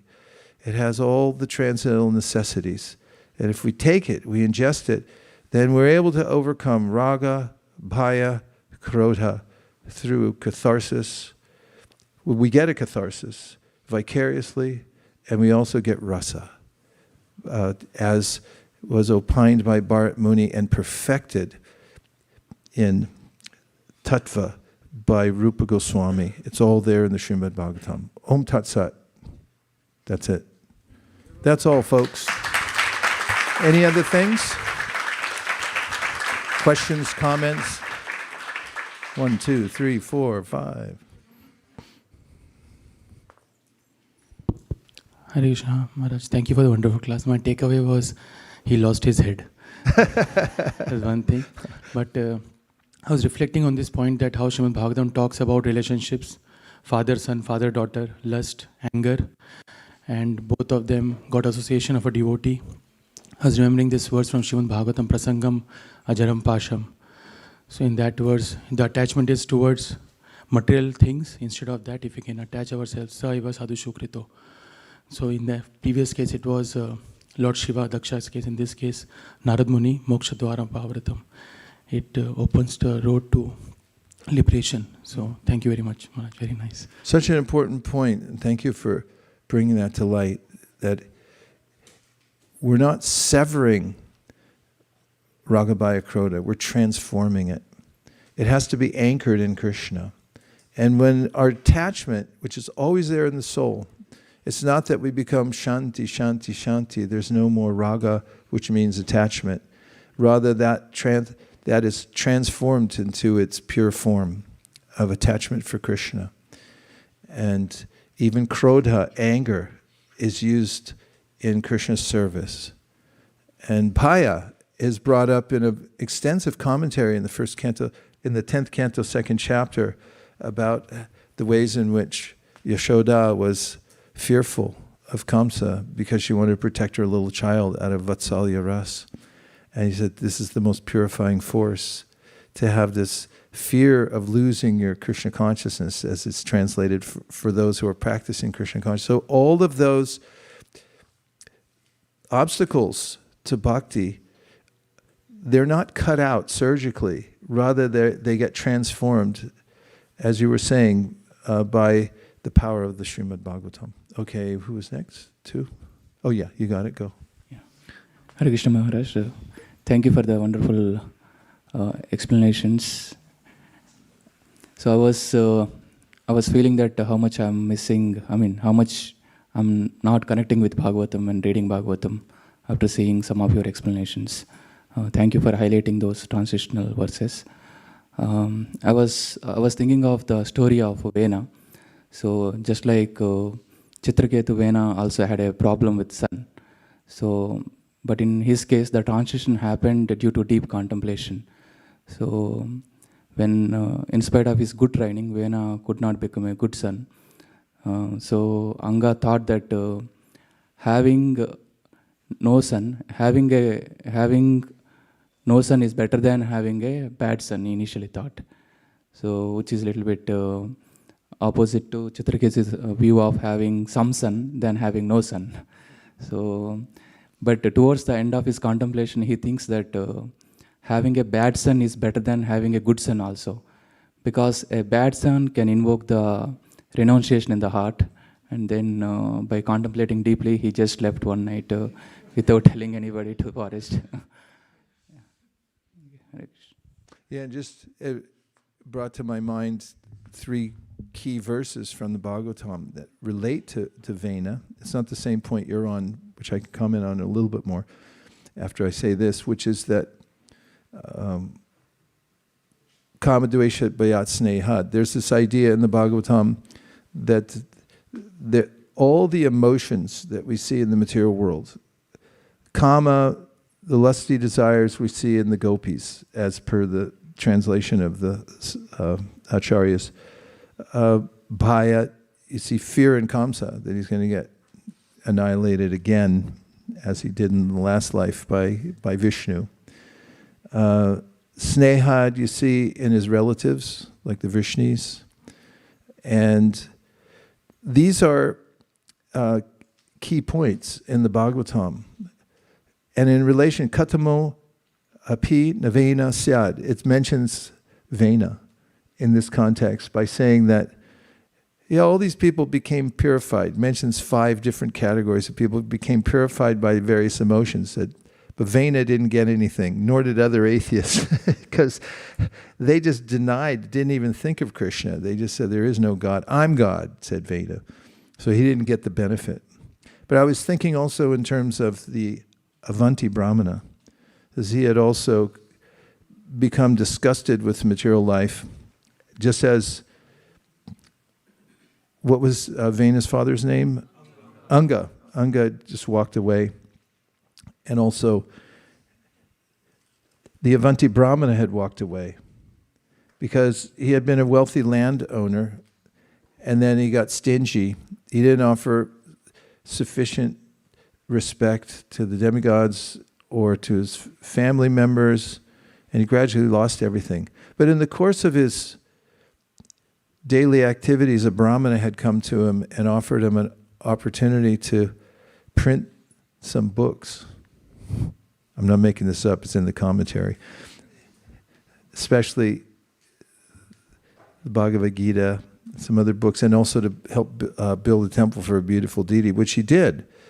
And even though he lost everything, and he had been impious in many ways, that seed, that kernel stayed in his heart that he had done something for Krishna.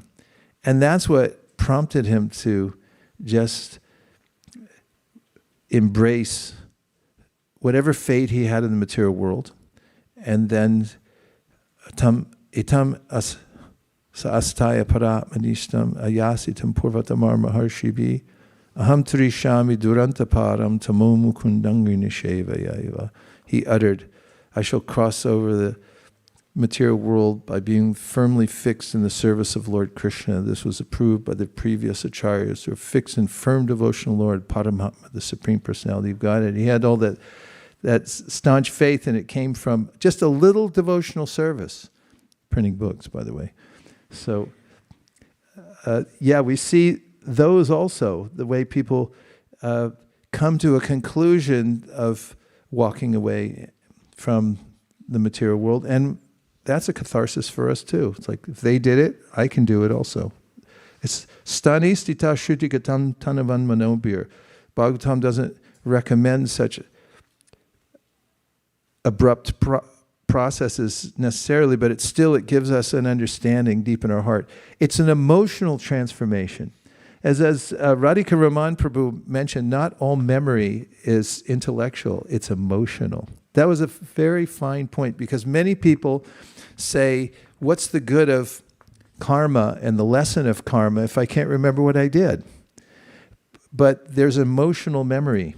We take it in our hearts very deeply that I've been involved in many things in this material world, and when the Bhagavatam brings it out and shows it to us, we feel in our heart, yes, I've been involved in such things. No mas, that's it. I don't want this anymore. I want only the life of purity following Krishna. Okay, there was a couple more. Yes. Hare Krishna Maharaj. It was wonderful seeing you make a fortress build brick by brick as you were going through. I wasn't able to keep up, but it was such a beautiful thing to see. One reflection I had was about Harsha Shoka. I was remembering one quote I read. My spiritual master mentions, the happiness in this material world is like eating sweet rice but mixed with sand. I have a personal experience of this in my childhood, where my mother brought it out and we were playing outside, and somehow accidentally some sand fell in it. We didn't realize. And as I started eating it, it was very good, the first bite. But then I still remember that experience, as you were mentioning, the emotional experience of eating sweet rice with sand in it. It was a very different experience. You are feeling happy, but at the same time so disappointed. So I can connect with Bhagavatam or Bhagavad Gita when it says this material world is a place of dukkhalayam, even though we experience happiness, because it is making us attached to that temporary source of pleasure, which will eventually give us a lot more pain. Bhagavatam categorically says that this place is a place of misery. So I was just connecting with that experience of mine about Harsha Shoka. Thank you, Maharaj. Hare Krishna. Thank you very much. Okay, yes, Krishna Dave.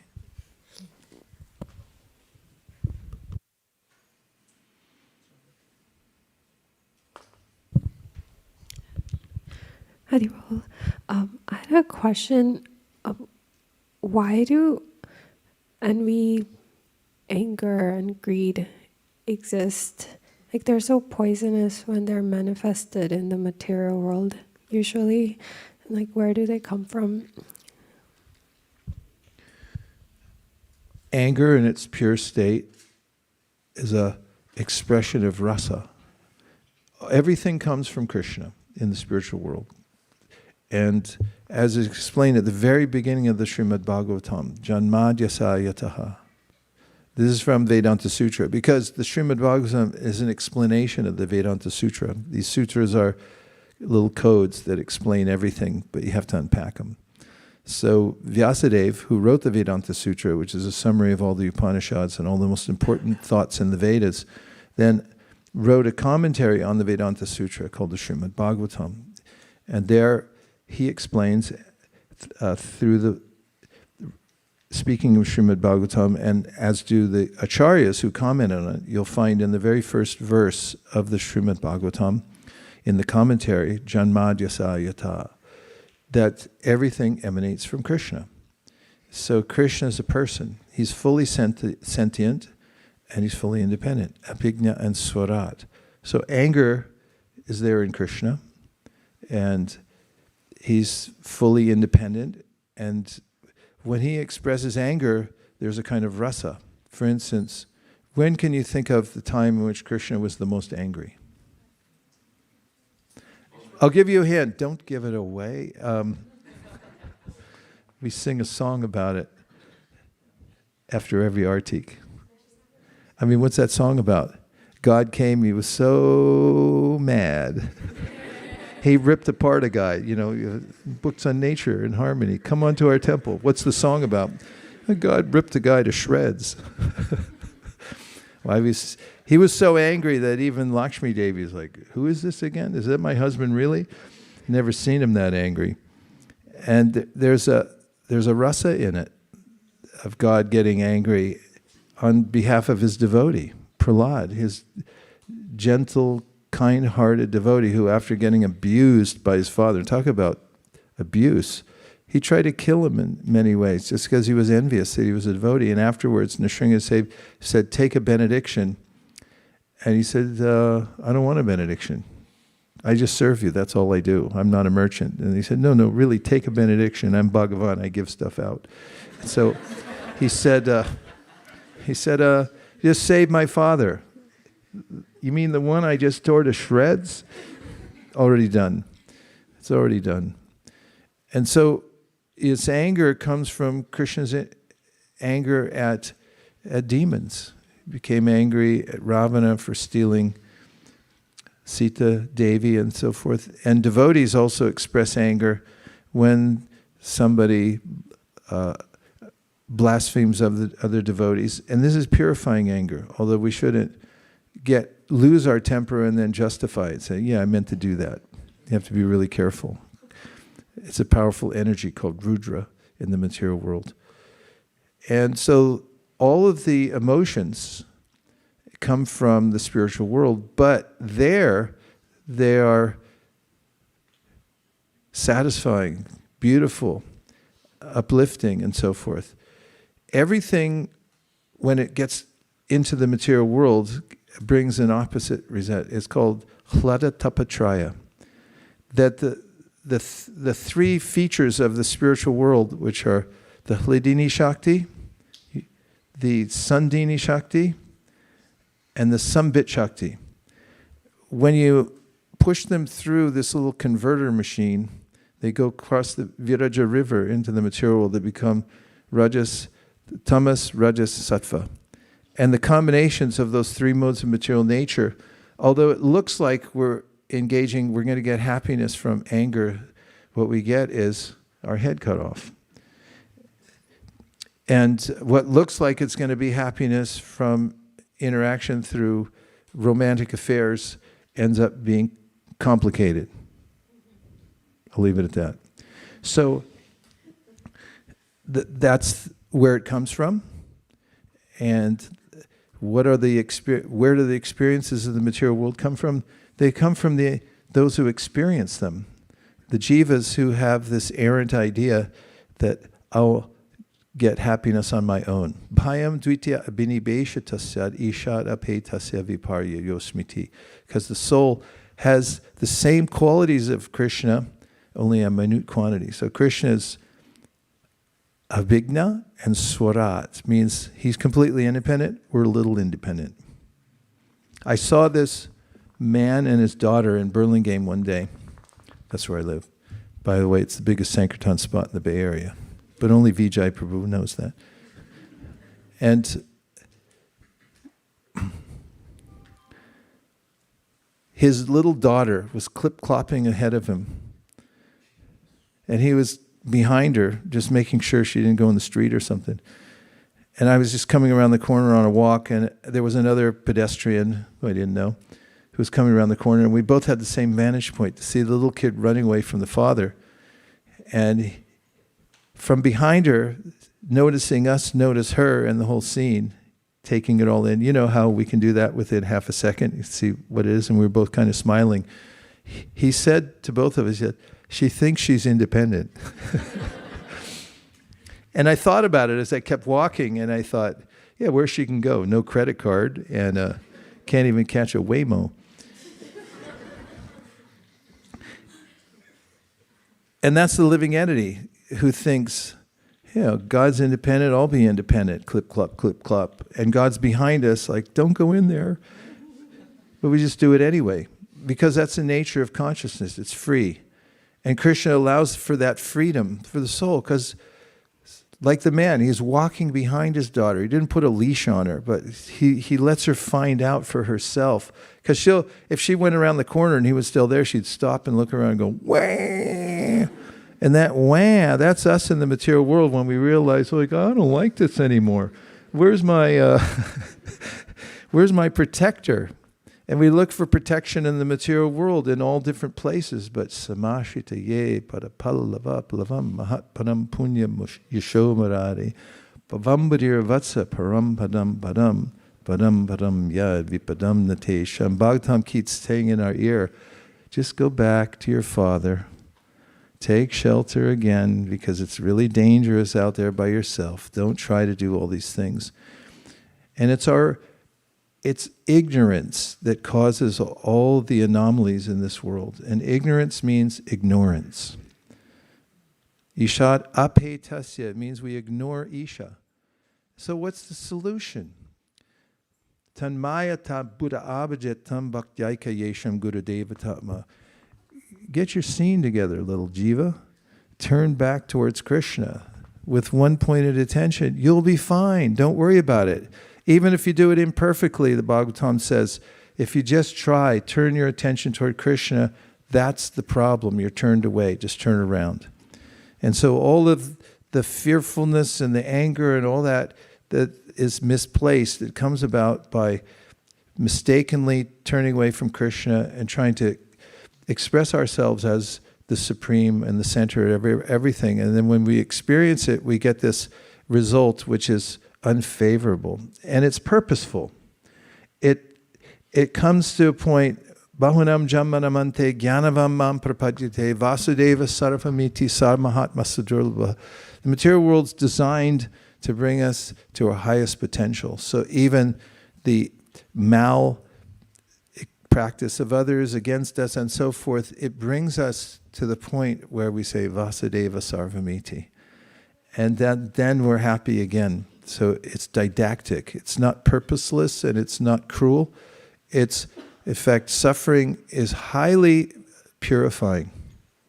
Just like when somebody gets sick and they want to throw up. Sorry, everybody, but I just had to say it because it's true. After somebody vomits, they feel fine again. Right? Sorry. But it's true. And in a similar way, when we suffer in the material world and we feel the effects of Ragabhaya Krodha, which is misplaced, and we get burned by it, then afterwards, from that experience, we come to our right minds, and that's when we're happy. Okay, one other or two other questions? Yes. Yeah, we just have time for a couple. Maharaj, my question relates to last week Radhika Raman Prabhu's session. And somewhere in the session he mentioned that how when Chaitanya Mahaprabhu and Ghazi had a debate, and Ghazi was basing his arguments out of Quran, and how Srila Prabhupada said that because Quran is also considered a Shastra, so his arguments are valid. If that is true, there are many parts of Quran which also says that anyone who does not believe in Islam should be killed. So if we are basing that as Shastra, then this also becomes valid. How do we work around that? The point he was making was whatever qualification you have, then you adopt a particular kind of process, and that you should be dedicated in that process and actually follow the results of it. You might remember a moment of seeming levity when I think it was Radhika when he brought up Christianity, about those who follow Christianity. No, it was Jayaweta Maharaj, it was slightly acerbic, which more matches his style, where they said the people who follow, so many people follow Christianity. He said, I don't know very many people who do follow Christianity. And so we'd have to look at that a little more carefully. But the main point, like when Prabhupada was in Iran, and you can listen to the conversations, he talks about how you have to distinguish for those who are following the Quran, you have to find out what your sampradaya is and follow it. What did Muhammad actually say, and what's the origin of it? Because from any perspective, even in the Vedic process, you have Puranas that tell you to worship demigods. And someone from another perspective will say, well, Krishna says don't do that, so how bogus is that? But for Chitraketu, Angira said, all right, I'll give you the child, but it's going to be Harshashoka. And he didn't get it. And so when you don't get it, you don't get it. And there's a time in which you have to adhere yourself to the most authorized process that you're offered at that time, that you're qualified for, because the sense of it is that you'll be able to then make advancement further. And so that's why Prabhupada said adhere to the sampradaya. As far as the details go and who kills whom, you can find stuff like that in the Vedas too. If you read the Nectar Devotion, there's descriptions of how if somebody blasphemes a devotee, you should cut out his tongue. But that's not part of our Sunday program. Nor do we do it on Sankirtan. So you have to be artful and you have to have guidance. That was his other point too. You have to have Guru Sadhu Shastra to go through and understand. Like a lawyer, there's lots of laws. But if you go try to represent yourself without any training, you're going to get creamed.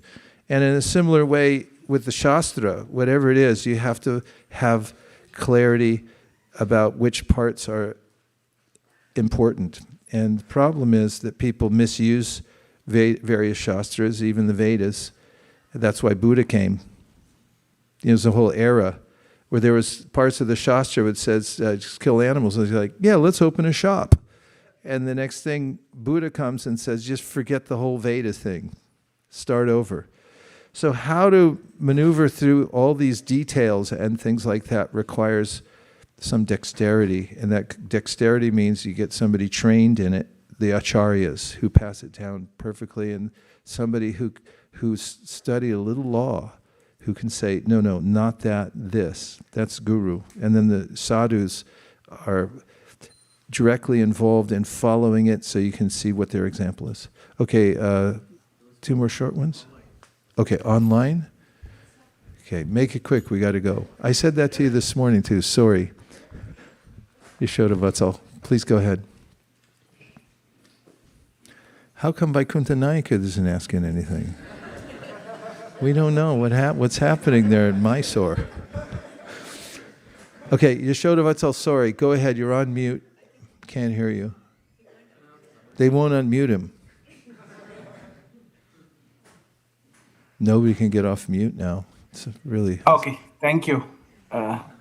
Thank you so much, Guru Maharaj, for this session, and especially talking about the Vidyate Hridayagranti Chiddade Sarva Samashya. Recently I went through something called as a Sampurna Hridaya Shuddhikaran program for 7 days, cleaning my heart and all. So I was just trying to relate the same thing with this, that this Srimad Bhagavatam is actually the purification. It's a medicine for purifying my heart. And I was also trying to read somewhere that this bhaya, krodha, raga, these are the emotions actually which cause blockages in our heart in a physical way also. Because we take stress and it causes this. If we come out of this bhaya, raga, krodha, then definitely it will also give a good heart health to us, along with the spiritual development of our and purification of our heart. Yeah, thank you so much, Guru Maharaj. Thank you very much, Yashoda Vatsal. As pursuant to your name, you have a very soft heart. Hare Krishna. And sorry, Vaikuntha Naik, if we put any pressure on you. We miss you a lot. I can say something if you like. In your order. I thought we were running short of time, but very quickly, Maharaj. I looked up the word illusion in etymology. Uh, the illusion, it comes from the Latin. It says mocking, derision. So I was just thinking how this entire world is mocking at us, uh, and yet we are just hanging on to it. So yeah, that's one part of it. And the second thing about what you mentioned about catharsis through vicarious experience, is it similar to the example that Srila Prabhupada gives, that some people hear something happening to others and they learn from it? That is first class intelligence. Second class intelligence is that you look at something happening to others and you learn from it. And third class intelligence is you experience it yourself and learn from it. Is it in the same lines? Yeah, that's obviously a paradigm of a valid observation, that if we learn through hearing, then we don't have to experience it ourselves. And one of the points that Sridhar Swami makes about the Bhagavatam is its knowledge isn't sufficient for reformation and transformation. We have to have more than knowledge. We have to have a softening of the heart, in which there's a feeling of emotion for the Lord. Naishkarmyam apyachuta bhava varjitam nashobate jnanam alam niranjanam kutakmana shashvada abhadramishvare nacharpitam karma yadapyakaranam. First of all, you should understand philosophically, Krishna says in the Bhagavatam, Shruti pratyakshamaitiyam anamanam chatushtayam, Pramaneshvana vanastanad vikalpatsa virajite. By knowledge, you can come to this idea of vikalpatsa virajite. You should be a little attached because you hear enough about the material world. But naishkamyam apyachuta bhava varjitam, it's not enough just to cut off from the material world through knowledge. You have to have this achuta bhava. Bhava means the heart becomes soft. There's a ray that comes from the Bhagavatam. It's a ray of sunshine from what? From the internal energy. This is what Lord Chaitanya said. And that ray of the internal potency, it touches the heart and the heart melts. Even evambrata swa priyanama kirtya jitanurago jita chutta uchara drutta chitta, means the heart melts. The heart has to melt and the emotions have to come in, because we already have emotions of everything in this material world.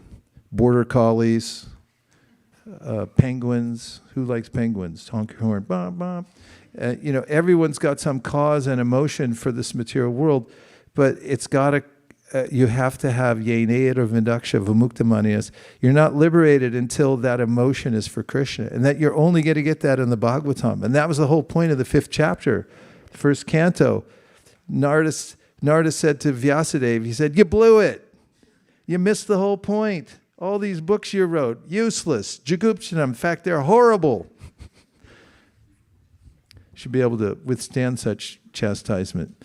And he said, because you forgot Achyuta Bhava, he's going to go back, go to your cottage in Shamyaprash. And he went into deep samadhi, and he understood by the mercy of his spiritual master that it's all about the relationship. And so until you get that, you can cut and cut and cut, and it'll still grow back. That was one of the points in the 6th canto of the Bhagavatam about Ajamil. But until the emotion for Krishna arrives within the heart, you can't escape the material world. It's too good. You know what it is? It's a quasi-world. Isn't it? You know what quasi means? Look it up. This is my last point, and I'm going to quit after this, I guarantee you. Pseudo. Huh? Quasi. Pseudo. Give the etymology quick. That's Quasi, quasi. What's some examples of quasi this or quasi that?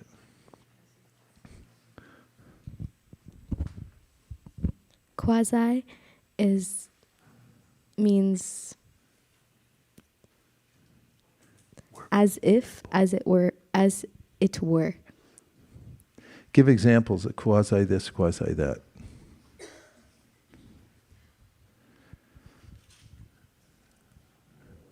Five, four, three, two. The two men are quasi neighbors. Both have homes in the Miami area.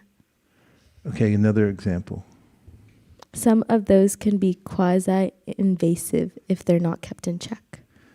Quasi means there's, say it. As if, as it were. Huh? Almost kind of like the word verisimilitude, which means it's kind of similar, but not like same, but different. It's like you're not quite there. Quasi, he's a quasi doctor. It's like, oh yeah, what does he do? So he learned on the internet. I think I'll go elsewhere for surgery. So this is a quasi world. It looks like a real word, but it's quasi. It's not real. That's one of the main points of the Bhagavatam. And until you can find the real world, even if you try to cut this world off, it's such a good replica. It looks like it's a great idea. It's just not. But even if you learn that, you still can't cut off your attachment to it because you have nowhere to go. So Bhagavatam attaches us to the real world, which is our relationship with Krishna, and then we're safe.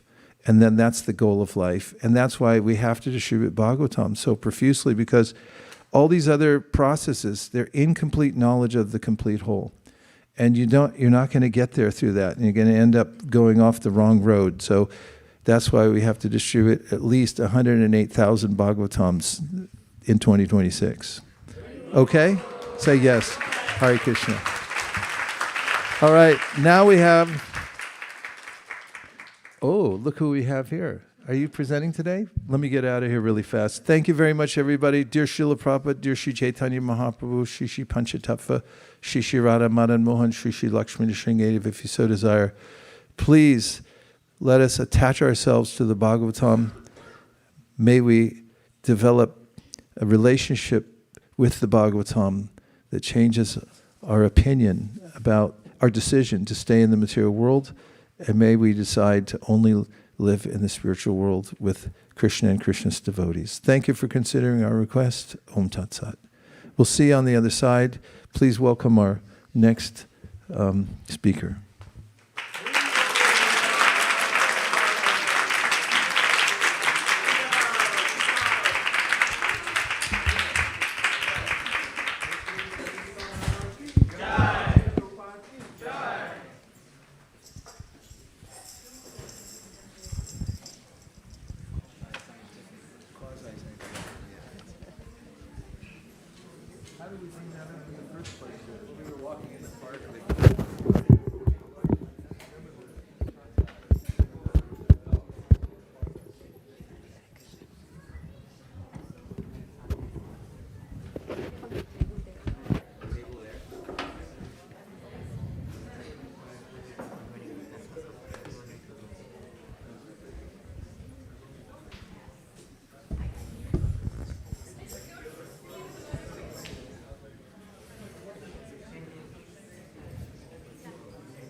Hare Krishna. Thank you so much, Maharaj. Such a wonderful class and such rich, deep points. And I'm very grateful that we can hear your paper for the Bhaktivedanta, because we get a taste of your realizations churning through the scripture. And it's very heart-touching. And I think I was just thinking when I first came to Krishna consciousness, for me, reading Prabhupada's books was a starting point. And more important for me was meeting devotees who had practiced living Prabhupada's books. And you were my first one. And I was so grateful because I could see that this process works. You were a living Bhagavatam for me. So I'm very grateful that you're sharing your realizations, and I pray that I can keep hearing you for eternity. So today's presentation actually is an interesting topic. How do we tackle distresses in life? So I'll let Nimai present.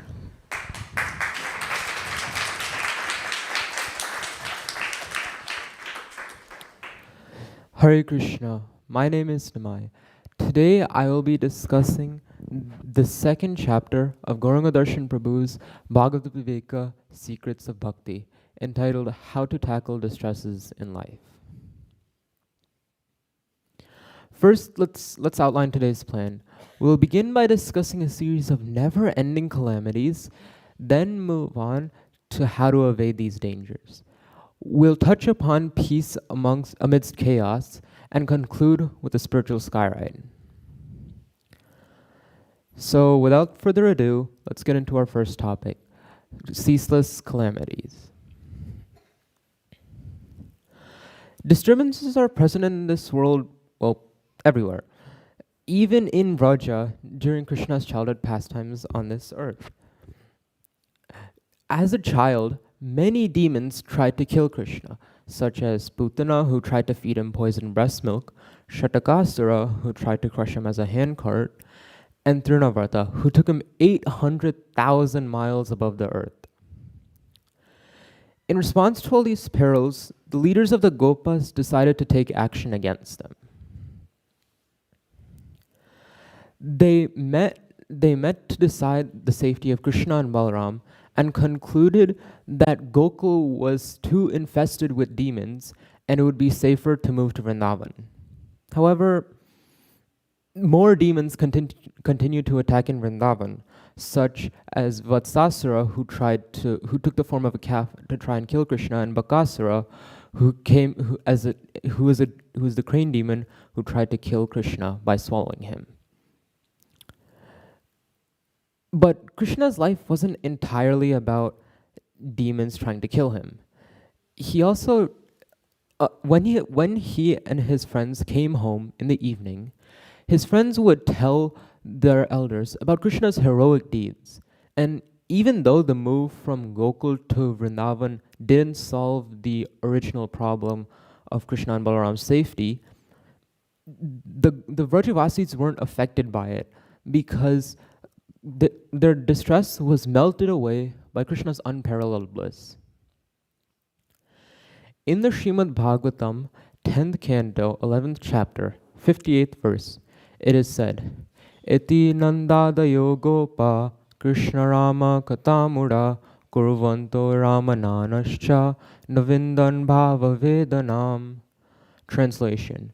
In this way, all the cowherd men, headed by Nanda Maharaj, enjoyed topics about the pastimes of Krishna and Balaram with great transcendental pleasure, and they could not even perceive material tribulations.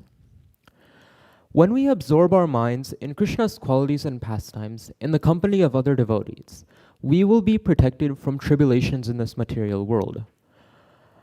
Sri Narad Muni confirms this in the first canto, 6th chapter and 34th verse of the Srimad Bhagavatam.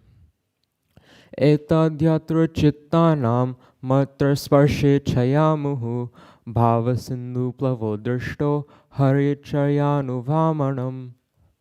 Translation. It is personally experienced by me, Narad Muni, that those who are always full of cares and anxieties due to desiring contact of the senses with their objects can cross the ocean of nescience on a most suitable boat, the constant chanting of the transcendental activities of the personality of Godhead. This brings us to our concluding point, a spiritual skyride. In the purport of our first verse, Srila Prabhupada says, here is an instruction about the result of studying or discussing Krishna Leelas that appear in the Srimad Bhagavatam. Nanda Maharaj and Yashoda and Vrindavan appeared like ordinary persons of this material world, but they never felt the tribulations of this world, even though they sometimes met many dangerous situations created by the demons. This is a practical example. If we follow in the footsteps of Nanda Maharaj and the Gopas, we can all be happy simply by discussing the activities of Krishna. In conclusion, despite our efforts, we cannot avoid the calamities of this world, but we can choose to remain unaffected by them by armoring ourselves with the Vrindavan way of tackling distresses. Thank you for listening to my presentation. I hope you enjoyed it and learned something new.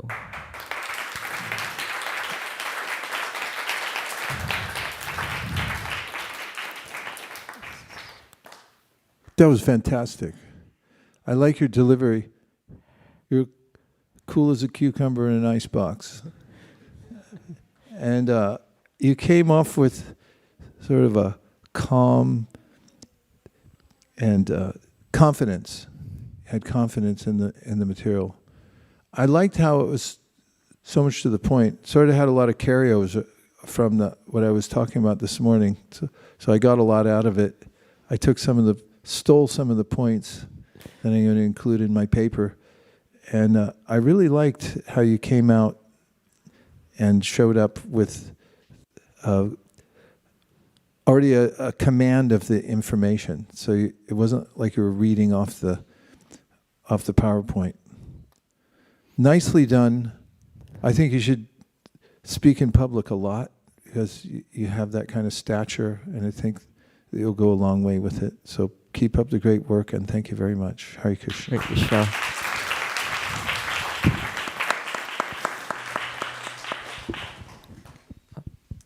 Yes. Oh. Akshara first.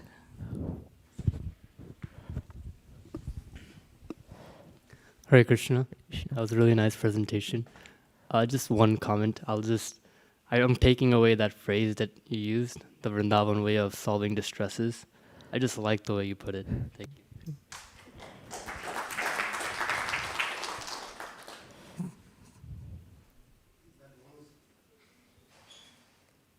One 634.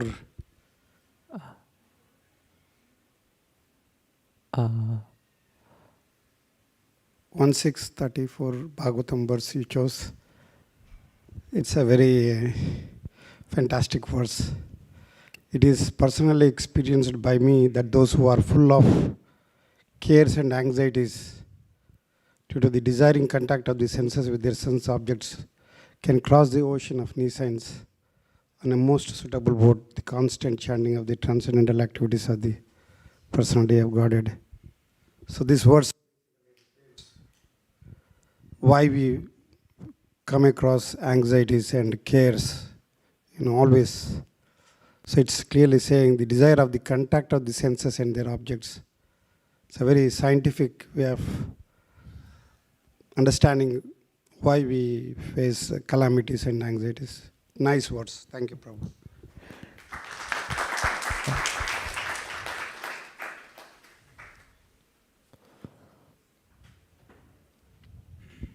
Thank you, Nimai. Beautiful presentation, and also I like the slide, even though you took help from AI.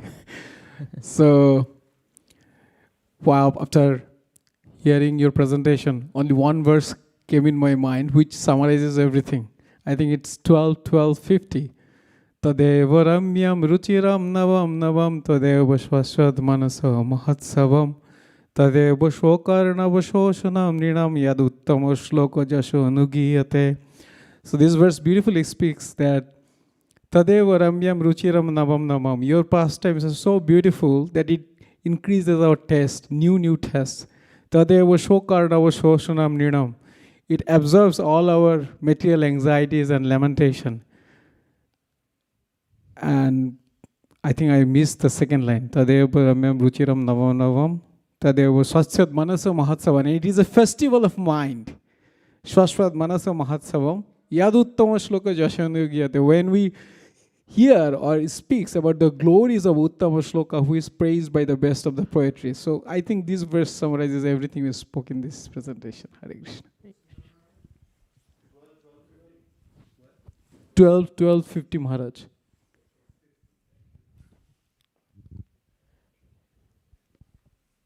Does anyone have any questions?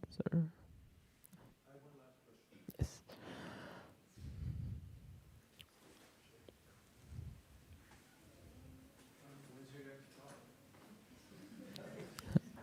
My question is when you're going to speak again.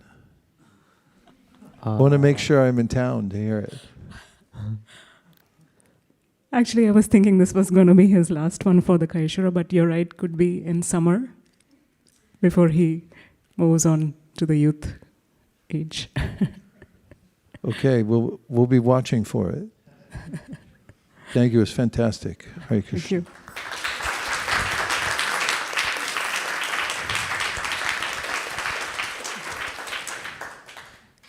Thank you. Thank you, Nimai, for preparing and taking the time out. Thank you all, and I pray to please bless him, and so that he can be following what he's presented. That's more important in my cap as a mother.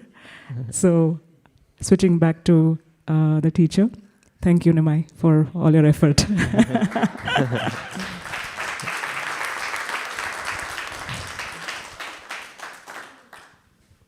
That I'll hand over to the next part, which is announcements. Do we have the Sankirtan team or Bhakti community? Okay. Vicky, Bhaktan Vicky.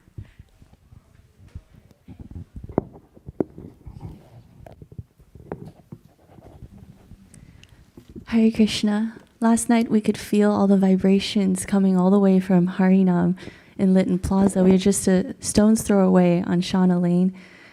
So we got Palo Alto pretty covered. And last week, Guru Maharaj hosted a dance party.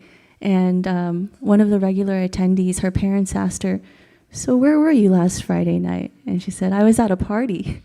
And she showed them the video recap. And they said, "Yeah, it looks like you had a lot of fun." And so she went on a road trip with one of her friends, and they started discussing spiritual philosophy. And she brought her friend to the mantra zone. And it was his first experience. And he was saying, "I've never read the Bhagavad Gita." So Ekachakra Prabhu said, "Talk to me afterwards." And Ekachakra Prabhu was leading such a wonderful session. He had so much natural spiritual joy, and I was just watching it reflect on the attendees of Mantra Zone. And it was a back and forth sharing. So please invite everyone to Mantra Zone. It's very convenient. It's just down the road, you can tell them. And we also have Sunday morning Bhagavad Gita reading circle. So as you distribute books, you can say immediately we can read them together tomorrow. Hare Krishna.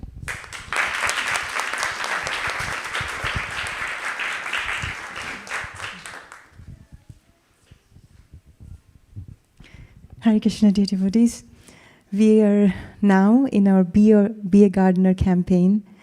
It was started just after offering, MSF offering, and then continues all the way till March 2nd, which is Gaur Purnima. And in between this 28, we have the appearance of Lord Nityananda, where we'll make our MSF offering. And the MSF offering is about reflection and organization.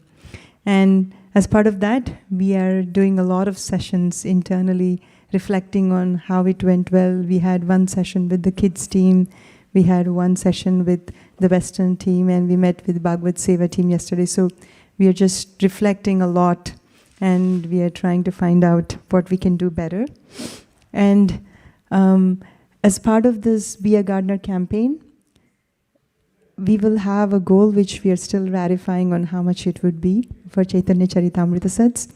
But that didn't stop the devotees here, they already started. And last Saturday, there was a huge book distribution party at Mylapore not in Sunnyvale, I think it is in Westgate Mall.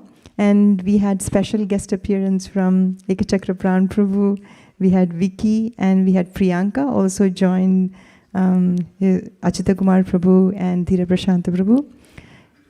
CC sets were flying, and they distributed 25 Chaitanya Charitamrita sets just at that spot from evening around 6 p.m. to 10 p.m. in that time slot. And it was so nice to see the people. It was an Indian place, a restaurant, vegetarian restaurant, but when they saw like Westerners coming and distributing Chaitanya Charitamrita sets, they were asking, "What are you doing? How did it inspire you to do this?" So just by their example, by their presence, they were just taking Chaitanya Charitamrita sets, and it was a wonderful experience. And there was, we often think that many different kind of religions or ideas are coming up, and maybe that might deter from them to take our books, Srila Prabhupada's books, or about Chaitanya Mahaprabhu. I had an opposite experience actually. I felt like all these things which everybody is teaching, it is increasing or improving the consciousness of people in general, because now we don't have to tell them about basic spirituality. They already know who is Krishna, and some people, they already know Srimati Radharani. So one experience was someone was following Premanand Maharaj in Vrindavan, and I was thinking, I don't know, how am I going to talk about Chaitanya Charitamrita to that person? But when I started saying about Nama Sankirtanam, she said that, I know, Premanand Maharaj asked me to chant the name of Srimati Radha Rani. And it was such an easy conversation to introduce Sri Chaitanya Mahaprabhu. And when I said that this entire Chaitanya Charitamrita, you can see the expressions of Sri Chaitanya Mahaprabhu in the mood of Srimati Radharani and her separation from Krishna, and how he experiences different emotions, which is not described in any book other than Sri Chaitanya Charitamrita. She was so happy. And she actually also had a tear in her eye, thinking that how Chaitanya Mahaprabhu is in separation of Srimati Radharani. And she easily took the Chaitanya Charitamrita and she said, tell me how much I need to pay for it. So it's not necessarily detrimental that people are following other things. They're already on some spiritual platform. All we have to do is just present our books as it is, and it might change their heart. So please join today and tomorrow and for all the way until Gaur Purnima to distribute Sri Chaitanya Charitamrita sets. It's really nice, and it is not very difficult because Chaitanya Charitamrita is Bhagavatam exemplified by the life story of Chaitanya Mahaprabhu. All you have to do is the same presentation as Bhagavatam, just say that it's a life story of a person who is following Srimad Bhagavatam. So there's no need to change your script. You can still talk about Srimad Bhagavatam, but just wrap it up with Sri Chaitanya Charitamrita. Please join us. And we want to distribute hundreds and hundreds of sets. Thank you so much. Hare Krishna.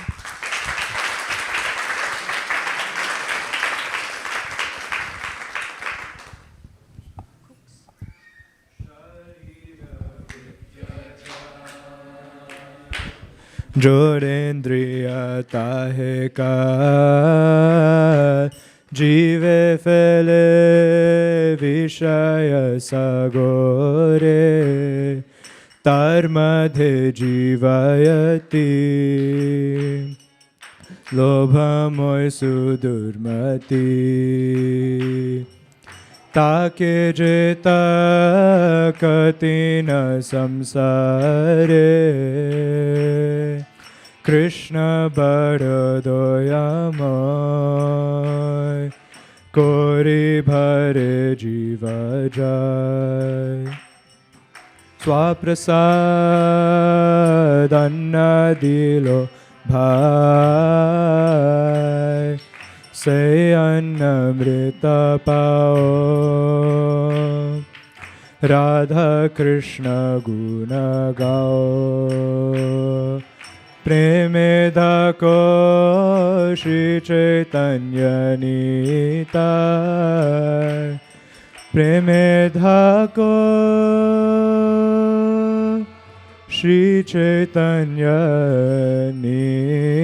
Nitai Mahaprasade Govinde Namo Brahmane Vaishnave Svalpa punyavatam rajan vishvaso navajayate prasade sarva dhukanam anirashopajayate prasanna chetaso yashu buddhi paryavatishtate tvayopabhukta shraganda vasulankara charchita uchishta bhojino dasa stavamayam jemahi Shushkam paryushitam vapi Vitam vadirudeshataha Prapti matrena bhoktavyam Natra kala vicharana Nadesha niyamastatra nakala Niyamastata praptam manam dhrutam shishte Bhoktavyam harirabhrave Bhagavad Shri Mahaprasadam ki Please come take prasadam. Hare Krishna.